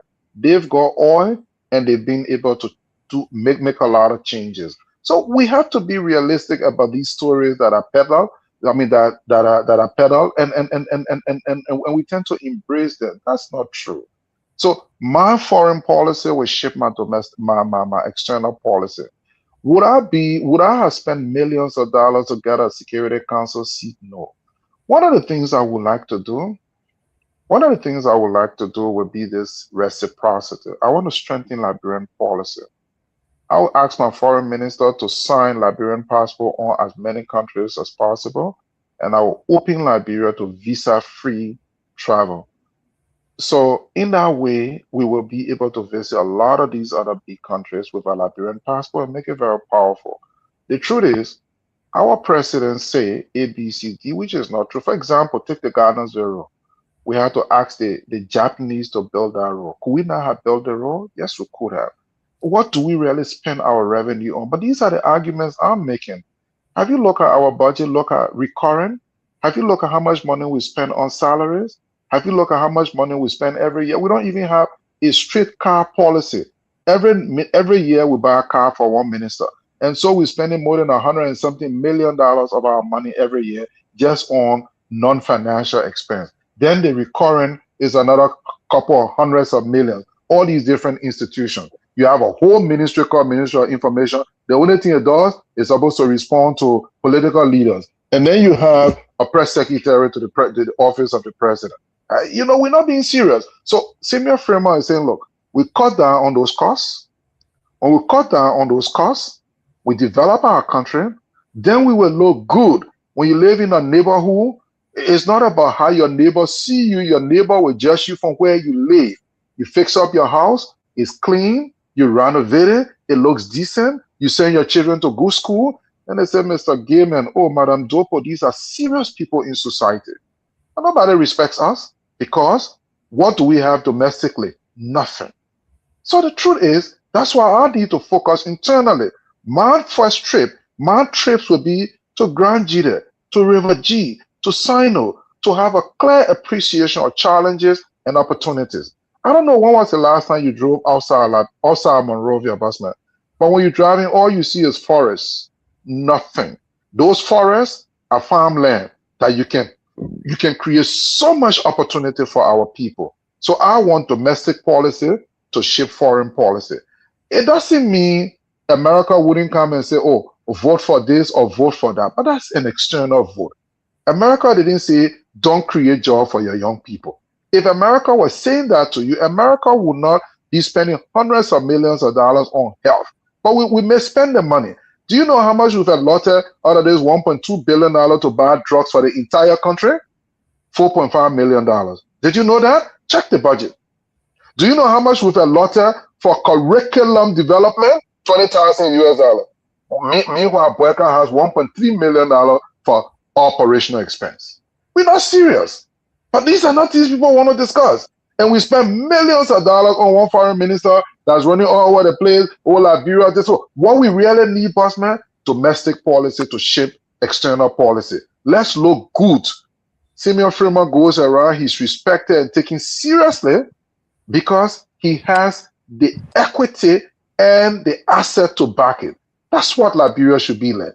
Business people don't come talking big if they have nothing. So we must develop our country, then that's going to impact foreign policy. Then people will call us. The reason why those days people came to Liberia, Nelson Mandela, Liberian passport, Ghanaians, we have helped them to get in. Why do you think we have Organization of African Unity meeting in San Nicole that nobody knows on the African continent?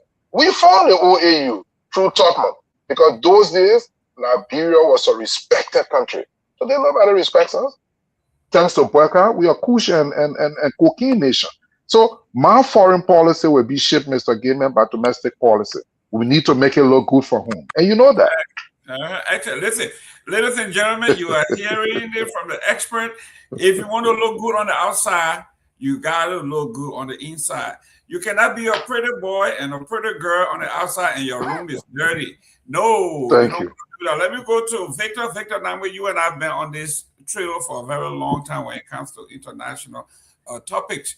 Let's talk a little bit about foreign policy in the last 10 minutes that we have, about foreign policy to our chief here. Foreign policy, how do the international people look at us? Or what should we project? What do we want them to see? I think based on all that he has said, I really don't think I have anything on that. I think he's already addressed those.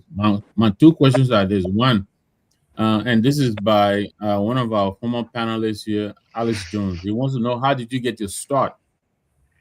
My own personal question is, you're a businessman. What is your take on this brown top debate that's going on in Liberia?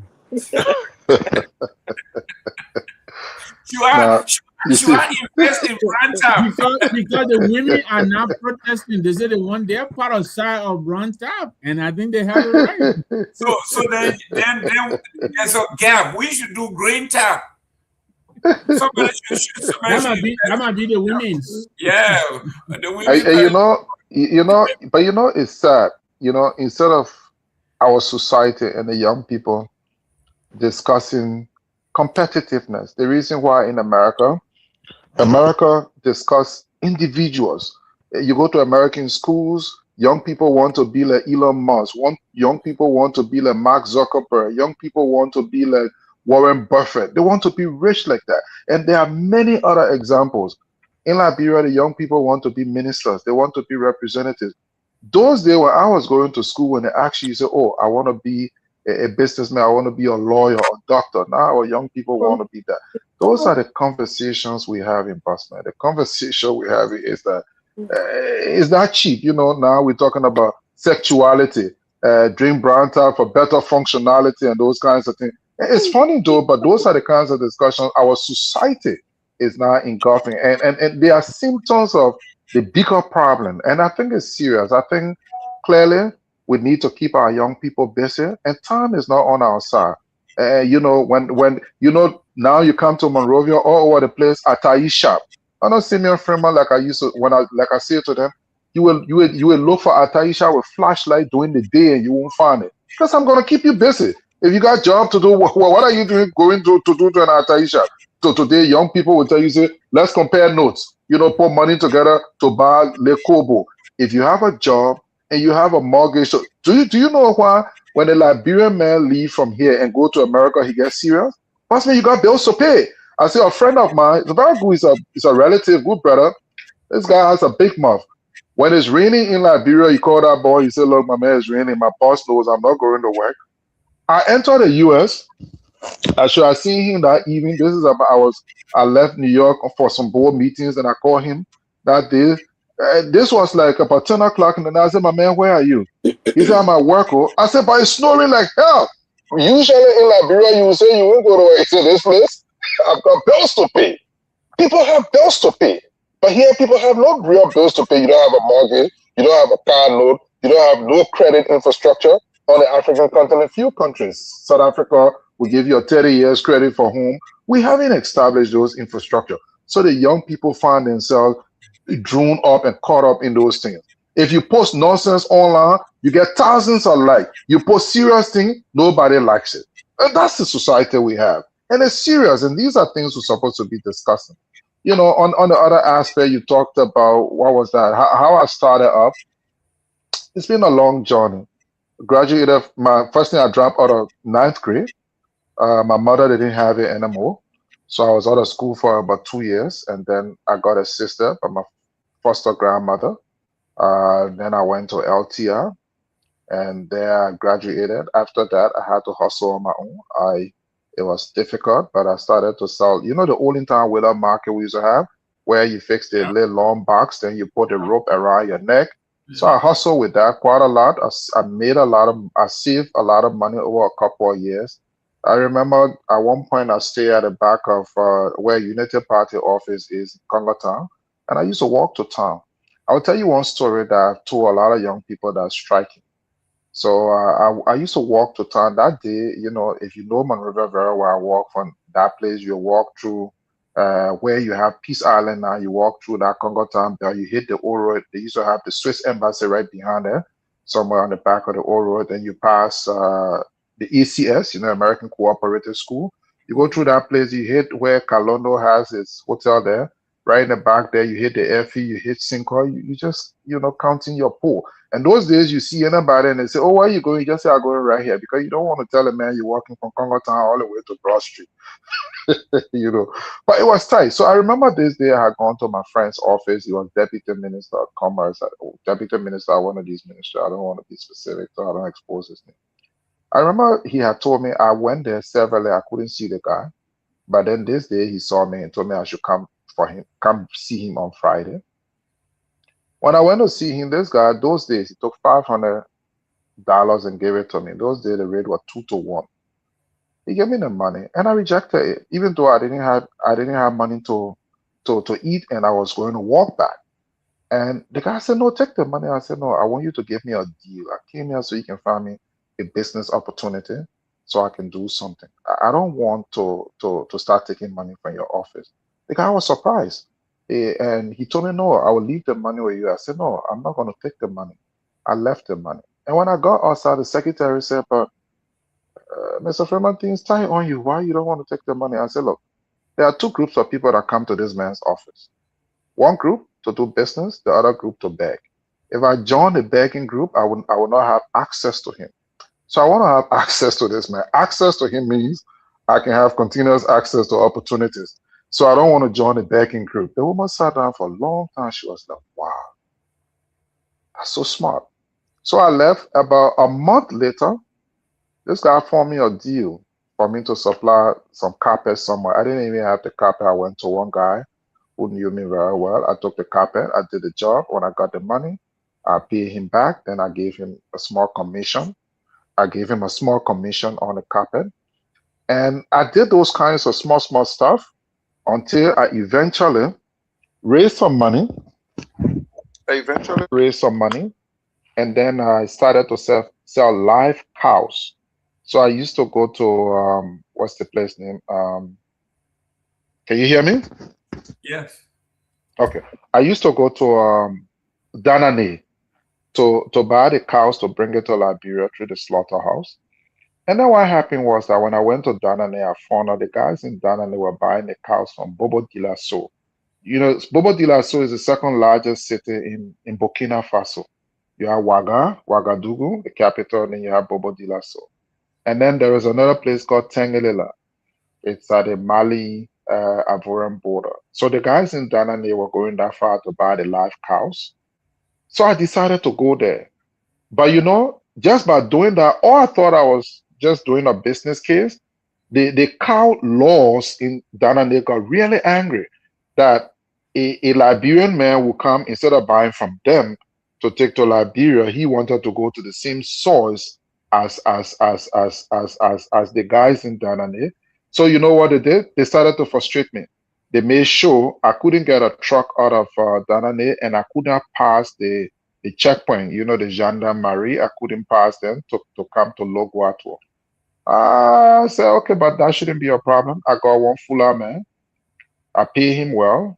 And he walked the cows from every time I came from Tangalila, I would drop the cows.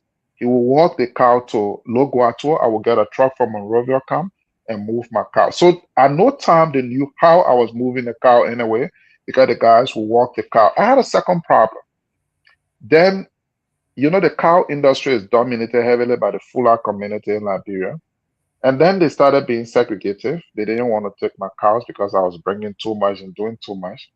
So I went to Mali and brought in some Fuller people to sell my cows. So I did a deal with the marketing association. I put the Fuller guys in the shop. Now they just had to sell my cow. Some of the Fuller people got together and called me and said, "Are you sure you're a Liberian?" I said, "Yeah, I'm a Liberian. What makes you think I'm not?" But then they found out that I didn't need them anymore. So I brought my cows and I was selling them. But it's been a tough process going up. The first time I remember we entered Ghana, we lost so much money. And then we made so much progress. Today, we have a 75-acre land that we trying to develop, one of the biggest resort in Ghana, that we have a golf course, a polo club, fisheries, all these things. I know the next argument, somebody will say, why are you not doing it in Liberia? The number of foreigners going to Ghana is a lot more than Liberia. I'm doing purely business. There are things I can do in Liberia. There are things I can't do. For those who don't know, I also have a hotel, the biggest hotel here anyway. So yes, nobody can say we're not doing that here. So my upbringing and my coming to where I am has been a very, very difficult journey, very tough. But I pray a lot, and God has been good to me. And so I do a lot of public speaking. We speak to a lot of executives, and we encourage people to make to influence the outcomes that they envisage. I hope I was able to answer your question adequately. Yeah, Mr. Freeman, thank you. One minute to Thank you very much. You did. Thank you. One minute. Your name and where you calling from? Hold on 1 minute here. Go ahead. Your name, where you calling from? My name is Calavo Gongo. Mr. Freeman, how you doing, my good friend? Hey, Bossman, what's up? We met in Philadelphia. Oh, yeah. But I didn't have the time to. I really wanted to come and see you, but it was not possible. Where are you? Are you in Liberia? Yeah. I just came by last week. Oh, okay, but let's just give your number so I can call you. I'm here so I can see you before I travel. Oh no, sir, I returned already. I returned. Oh, okay. But we can talk though. We can talk off the phone. The number you gave me, I still have the number. Yeah, just send me a text on that number, then I'll call you, sir. Okay. But I have something I want to just pick your brain on. I listened to Please go. Please shoot. I'm quite impressed with Mr. Freeman, Mr. Freeman innovation. He's a very innovative, challenging person. And I've been following him as far back as when many people demand was reviewed. Right. 2011, you started the progressive movement for progressive change. I mean, your ideas of industrializing the country as a way of spurring economic growth and creating jobs. I mean, it's a very attractive idea. Excuse me. But here is the question I have for you. There's something in our politics that I want you to really to pick your brain on this, because I don't see you involved in it. During We Are Town, there were a lot of demonstrations. And even during those time, there were a lot of demonstrations. And people protest as a constitutional right, you know.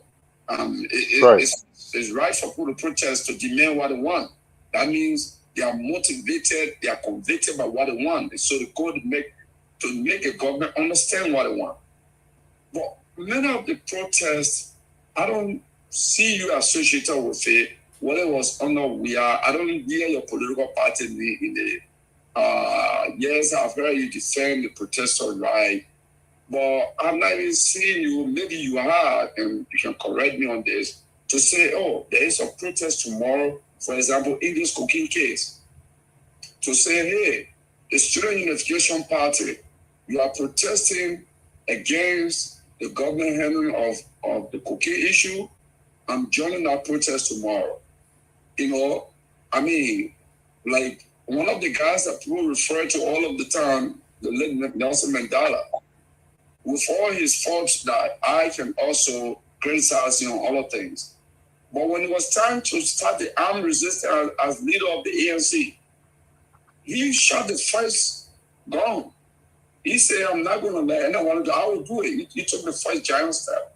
So I like to see maybe days will come where our progressive political ideas like you, we can make the change just by talking, because I believe the guys who have stolen enough money in the country are so influential, have lied so much, and because they have lied, the people believe them because the lies have not been challenged. I bet if you even contest with Thomas Fala, maybe in Monrovia today, you might beat him, or maybe he might beat you, or you will come close. It will be a tough challenge. But someone like Thomas Fala, the guy who worked is only from public service, not our innovation. He has not created anything to have patent for it, nothing. If you check our economy, those that will consider them wealthy people in Liberia, those who have not worked in government like you can count them probably on one hand. There will not be more than 5. But those that are considered millionaires or wealthy are all government people. And for that matter, a lot of them are from the legislature. So when you consider change, what is your view on protest? Is it that you don't just let protest, or what is it? No, we don't have a problem, Mr. Gonglo, with protests, especially if the protest is right. And you say some very salient things, and we probably have not thought about that. We will think about that and see how it fits into our own objectives. So yes, you've made some very, very brilliant points, and we take that under advisement, and we'll discuss with our team to see how we can probably be more physically visible in the future. Great.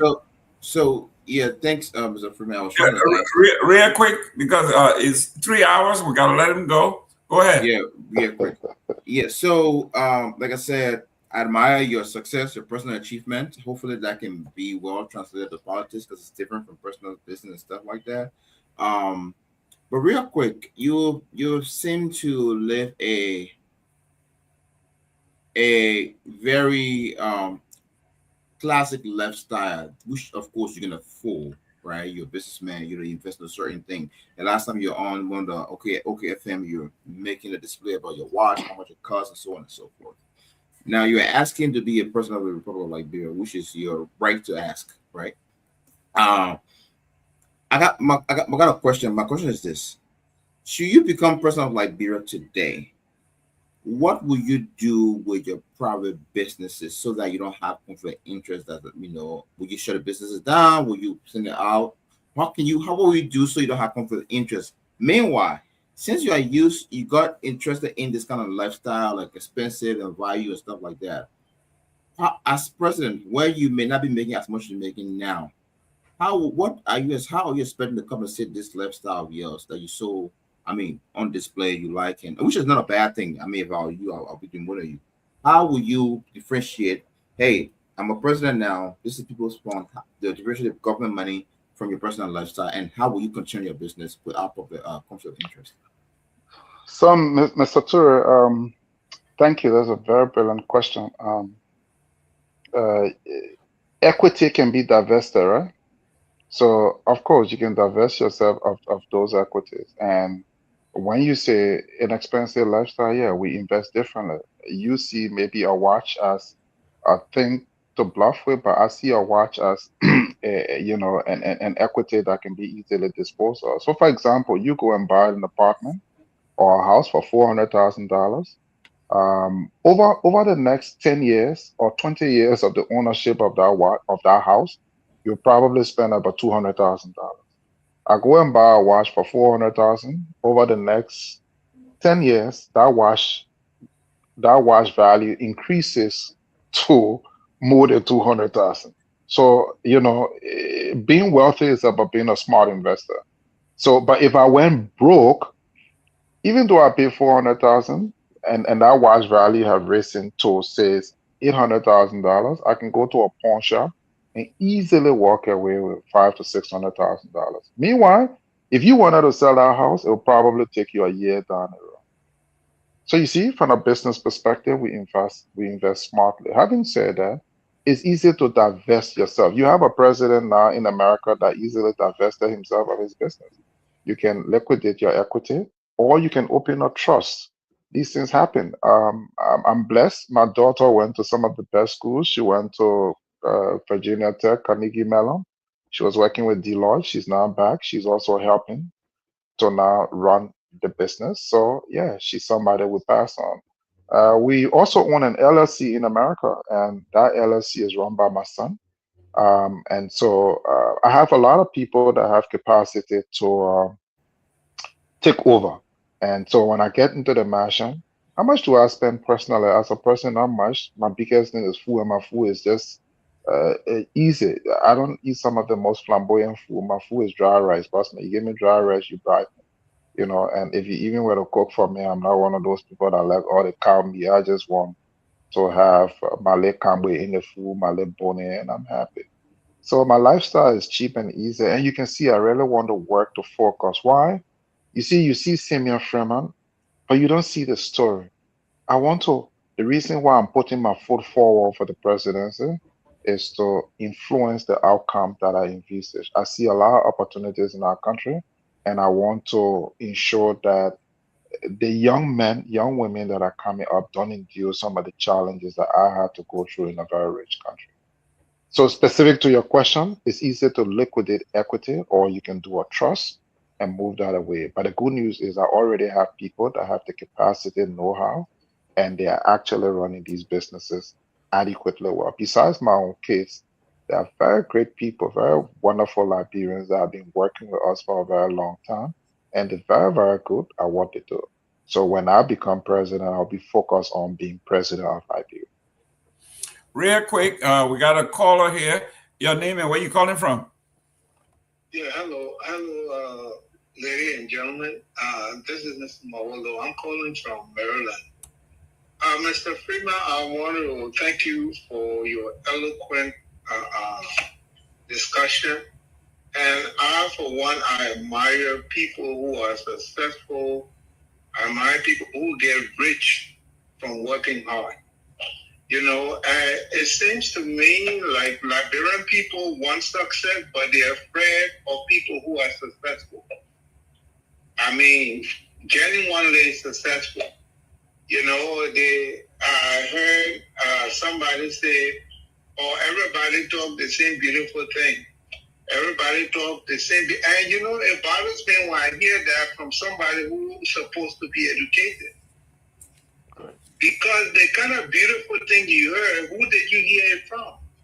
What's the background? What research did you do that you consider that beautiful thing? Somebody listened to Boyka, who his people told you that he was an agriculturist. Where has he worked in agriculture? That you believe it? You know, and we gotta be serious about our country.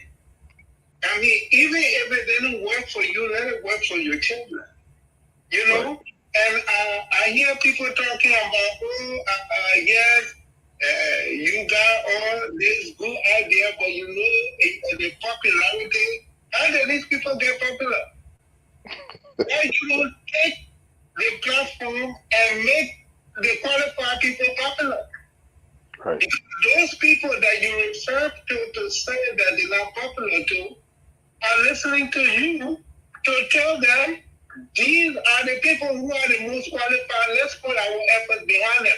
And just like they got popular by people talking about them, if you start talking about the popular people, then they too will become popular. But if you sit down, it's like sitting down and seeing all the Zubos smoking opium. So instead of telling them it's wrong, you join them to smoke opium. Right. So how good are you?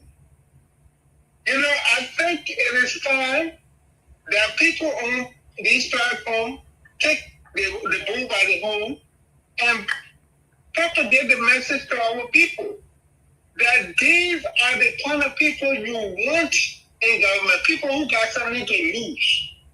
Right. People who got a name to uphold. Not just any kind of job from anywhere. Look, poor people never elevated poor people out of poverty. It never happened. It's not going to happen because they don't know how to get rich. They're not going to help you to get rich. It will take somebody who knows how to do it to help you to do it. So this thing we talk about, the little brother called, asked, he said, "Oh, I heard your name. I thought I was Simone." Then he asked why you don't have Liberian content on DSTV. Because you don't watch Liberian content. You remember Simone? Why you didn't remember Liberian football? All of you wear European t-shirts. If those people shoot you don't know. But Barra died. You know, and Luther got no support. You want somebody who is investing their money into business, and business is done for profit, to do what you like, that you don't support. Come on, we can be serious. So thank you, Mr. Primo, and I hope more people start looking for people who got genuine things to tell them, not illusion that other people want to tell you about somebody that got no proof. Thank you. That's the legendary John Mawolo, a legendary Liberian who knows and says it as it is. The great Mawolo. Chief, we have had you for 3 hours. I'll tell you what, when I come to Liberia, I will come and pay my respect. What you have done for our folks, imploring people.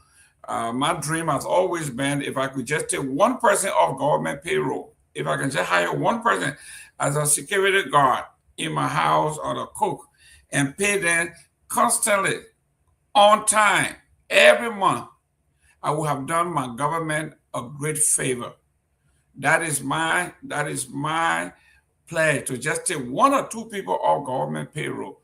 I would have done my government a great service than just praising them. It doesn't matter who is in power.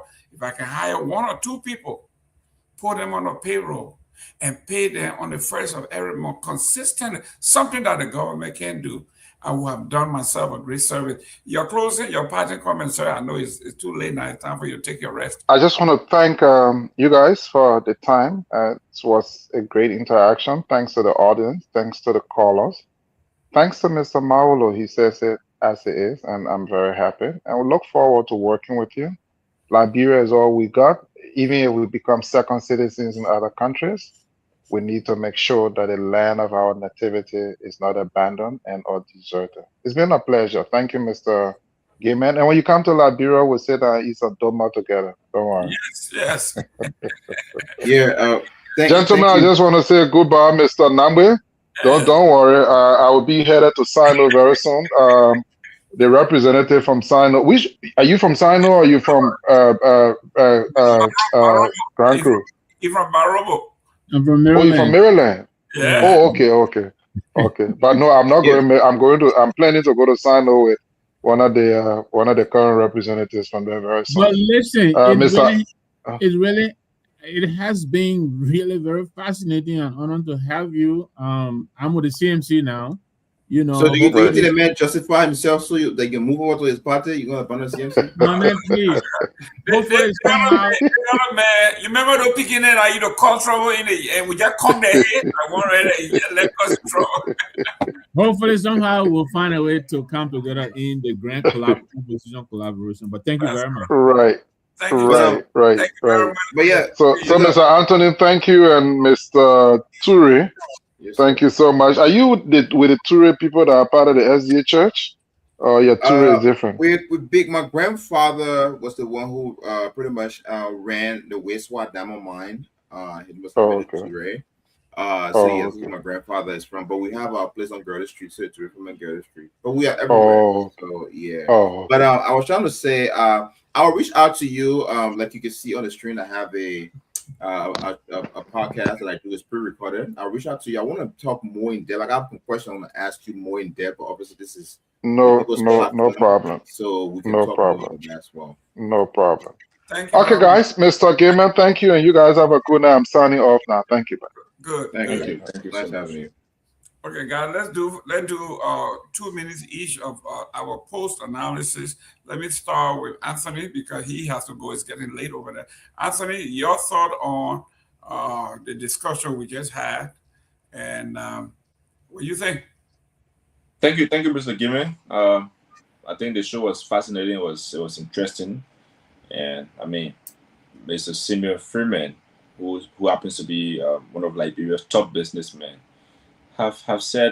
You've said a lot, how he's going to change Liberia, how he's going to take Liberia from being, a country that has a static economy to a country that will have an economy that keeps growing. I mean, he said too many beautiful things, but like I said to him, when President Buhari was campaigning, he said in his first 100 days, cars were not going to get stuck in mud. When George Weah was being inaugurated as president, he said his top priority was going to be the fight against drug. And I mean, all those promises you saw what resulted to. And I just sort of bring that up to his concern that the same thing he's saying, other people have said the same thing. When they came, the very promises they made, I mean, it was not somehow fulfilled. The Liberian people did not feel the impact. And so, but one thing I wanted to know from him, but that'll be another time, is why if the MPC, is not a factor in the 2029 election, what would be his option for the runoff election, should there be any in 2029? But that's going to be a question for another day. But Mr. Gayman, the show has been very nice, and thank you so much. It's actually August 8th in Liberia. That means it's 12 o'clock already. Yeah. Ture, 1 minute. This man got to go. Yes, Mr. Freeman. The only problem I have with Mr. Freeman was the mansion thing. That mansion. Don't bring down the mansion. So, yeah, don't listen. Don't mess with that mansion. Yeah, don't mess that mansion, man. Yeah, don't try that one with it. But you know, but Liberia needs successful people, and I think me and Mr. Nangu had a conversation about that before. I'm like, nah, you know, I was very I'm very much against that idea. Thankfully, he is not a presidential goal. Just go and swing on market one. Just get re-raised. It takes process. So it's a good thing. My marshal is still safe. But he's a smart man. He's a smart man. When I say Basapo smart, I don't believe it. You know, they made a smart man. He has what it takes. But I think that the Mr. Freeman, the Mr. Cummins, and Alex of ability, they are all business oriented people. These are people that can and you know who make a very. I don't worry about Mr. President Bwaka. I think I want President Bwaka to succeed. I think he can finish what he started and let him move. But by the end of the day, by the time he's out of there, what do you have? You know, and I'm willing to support any political party or candidate who is Liberia focused, want to change the trajectory. I'm an entrepreneur in Liberia. I want a president that will prioritize businesses, you know, and stuff like that. So I think it's a great thing. People are listening, people are watching. The whole thing you said about the DSTV content and Liberian content not being up to par, that's true. I lived through that era. You know, I got pictures to I worked on one of the biggest Liberian movie ever, movie or content like that was built like Erica Johnny Mado. I worked on that project, you know, and I know what it takes to do certain things. Even Netflix here, you know, there are other content that are now on Netflix because they don't reach the criteria. So I think we Liberians have to come back on the drawing board and, you know, define, you know, what is the criteria that they're looking for? What's the frame per second do they want our video to be? How do they want our audio quality? How do they want our sound to be? Get those things, go back, do something, and present it to them. You know, because anybody would refuse it. You know, they're accountant. And one thing we shouldn't forget, what's his name? Mr. Freeman is a franchise holder of DSTV. He's not the owner of DSTV. You cannot come and say, "Oh, I want this here," right? He's a franchise holder. So that means if you bought a franchise today from McDonald's, yeah, you pay your money, what I say, but you gotta go per McDonald's standard. Usually we can just change one day. You say, "Oh, because you're McDonald's owner now, so it's gonna start selling and maybe cater with it." No, you gotta go by what McDonald's have on the menu, right? So I think that was good of him. I will not speak no evil of that. He was right. You know, we have to go off the pot. Other than that, you know, thanks, great show. I respect every one of you here. I appreciate Anthony. Break. I won't call you. I won't ask for your age. I'll ask for your impact. But you're very smart. You remind me a lot of myself when I was on the radio in Liberia, you know, and keep it up, man. You know, just keep it up. I did it, man, with that Pee Wee. He said, I was good in football, my man. I'm telling you. No, I said, listen to that. Is it Anthony very smart? Then he says Anthony reminded of himself. Can you imagine? Yeah. no, yeah, but I'm trying to listen. I'm a politician. I mean, you're smart. Let you agree. You're smart. Let me. But listen, my closing will be this. Pee Wee said, man, I was good in football. Man, if only we had, man, I want to be jealous. I said, my man, let people hear, man. That in 4 years you were smart. That in 4 years you were playing football. You were good. Yeah, go ahead. Now go ahead. My closing will be this. Look, I like the guy. I like Alice Cummings. I like Musa ability. I think what sets them apart is methodology, and I hope somehow we'll all come together in the future. And I think Liberia cannot lose with these, you know, great ideas coming together. So best of luck to him. Best of luck to Alice Cummings. Best of luck to Musa ability. I think there'll be a great coming together. Finally, my final closing will be to say hello to Taylor Gibson because she's here again. That's all I gotta say. Listen, can you imagine, guys? 1 minute. Can you imagine a government, right, where you have Cummings, you have Musa ability, you have Samuel Freeman in one government? It doesn't matter at what level. Okay, they all came together and said, okay, Cummings, if you win. Since I know business, let me just develop our agriculture sector, right? We give it to Samuel Freeman, say, you take this and run with it because that is your area, or you can do this. Musa ability, please take commerce or this and do what you have to do to make it good. And Cummings, you take us on the international, whatever it is, y'all get together and say, you know what, we have to live this, we got the capabilities and the know-how. 4 of us can live this country on 4 pillars. Can you imagine what that would be? But when one person wins, then everybody else sits back. I'm saying it on this platform today. I'm saying if Cummings, because I know Joshua will not go to be a vice president, none of them. But if they all came out to coming on a ticket, absolutely, that'll be the first time I ever voted in Liberia history. I'll go for them. All that diamond you swallow from Wayswa. My grandpa, man, crying. I know how to trade. Your grandfather swallow all the diamond and then come over here. when Mr. Kumis are talking already, I say, "Oh man, you know my grandpa's story? What's up with you?" Well, listen, guys. This man got to go. Let's do this again on Monday, guys. Thank you very much, Mr. Turi. You bring a lot to the table. Anthony, man, listen, we want to do the best we can that you get home before 1 o'clock, so you can, because Monroe is not. I don't want to say anything, but it's not good for a young man who don't have a car to be on motorbike 1 o'clock in the morning. You see you buy the on car. Yeah, I see, man. That diamond game. You see, you see, buy the on car. Yeah, but this is that diamond. You guys just go over and get you one piece if you do. Okay, guys, let's do this tomorrow. All right. Victor, call me. I got something to discuss with you real quick. Okay, guys. Thank you. See ya. You spoke about reconciliation. Does that mean that you're going to reach out to your friends like Thomas Fala, Sir Joseph, and the rest of other people that left your party? Well, reconciliation doesn't mean that you're going to go look for individual. Reconciliation means that we must understand that we all can live together, we can work together in our party. So reconciliation in our party, it got nothing to do with other people's party.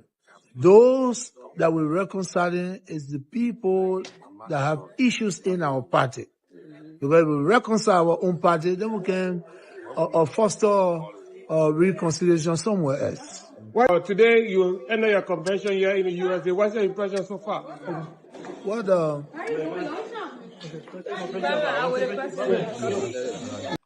And when she voted and came back to me, I thank God I was born an American.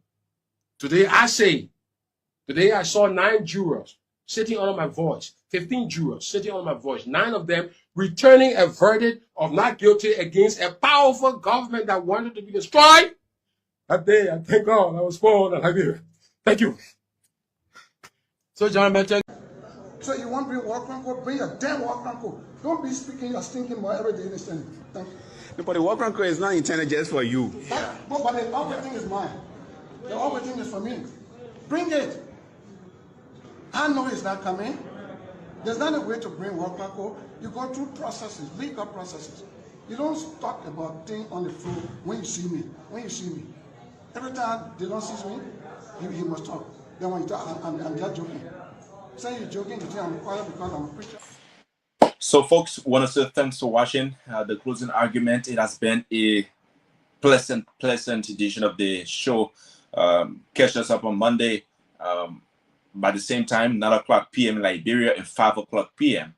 Eastern Standard Time, where we come on this platform to discuss lengthy and intriguing Liberian conversation that matter most to our country's growth and development. My name is Anthony Dow. We've been here with the MPC political leader who wants to be president of Liberia, Simon Freeman. He's a top business tycoon, and he says he wants to make Liberia's economy a business economy, to making sure he attracts foreign investors and make the country run smoothly on a path that will make Liberians feel the impact. Join us tomorrow on Monday, for another intriguing edition where we're going to have possibly another guest to run you through the show, and with, intellectual panelists where the IQ is so high. Thanks for following, and bye-bye.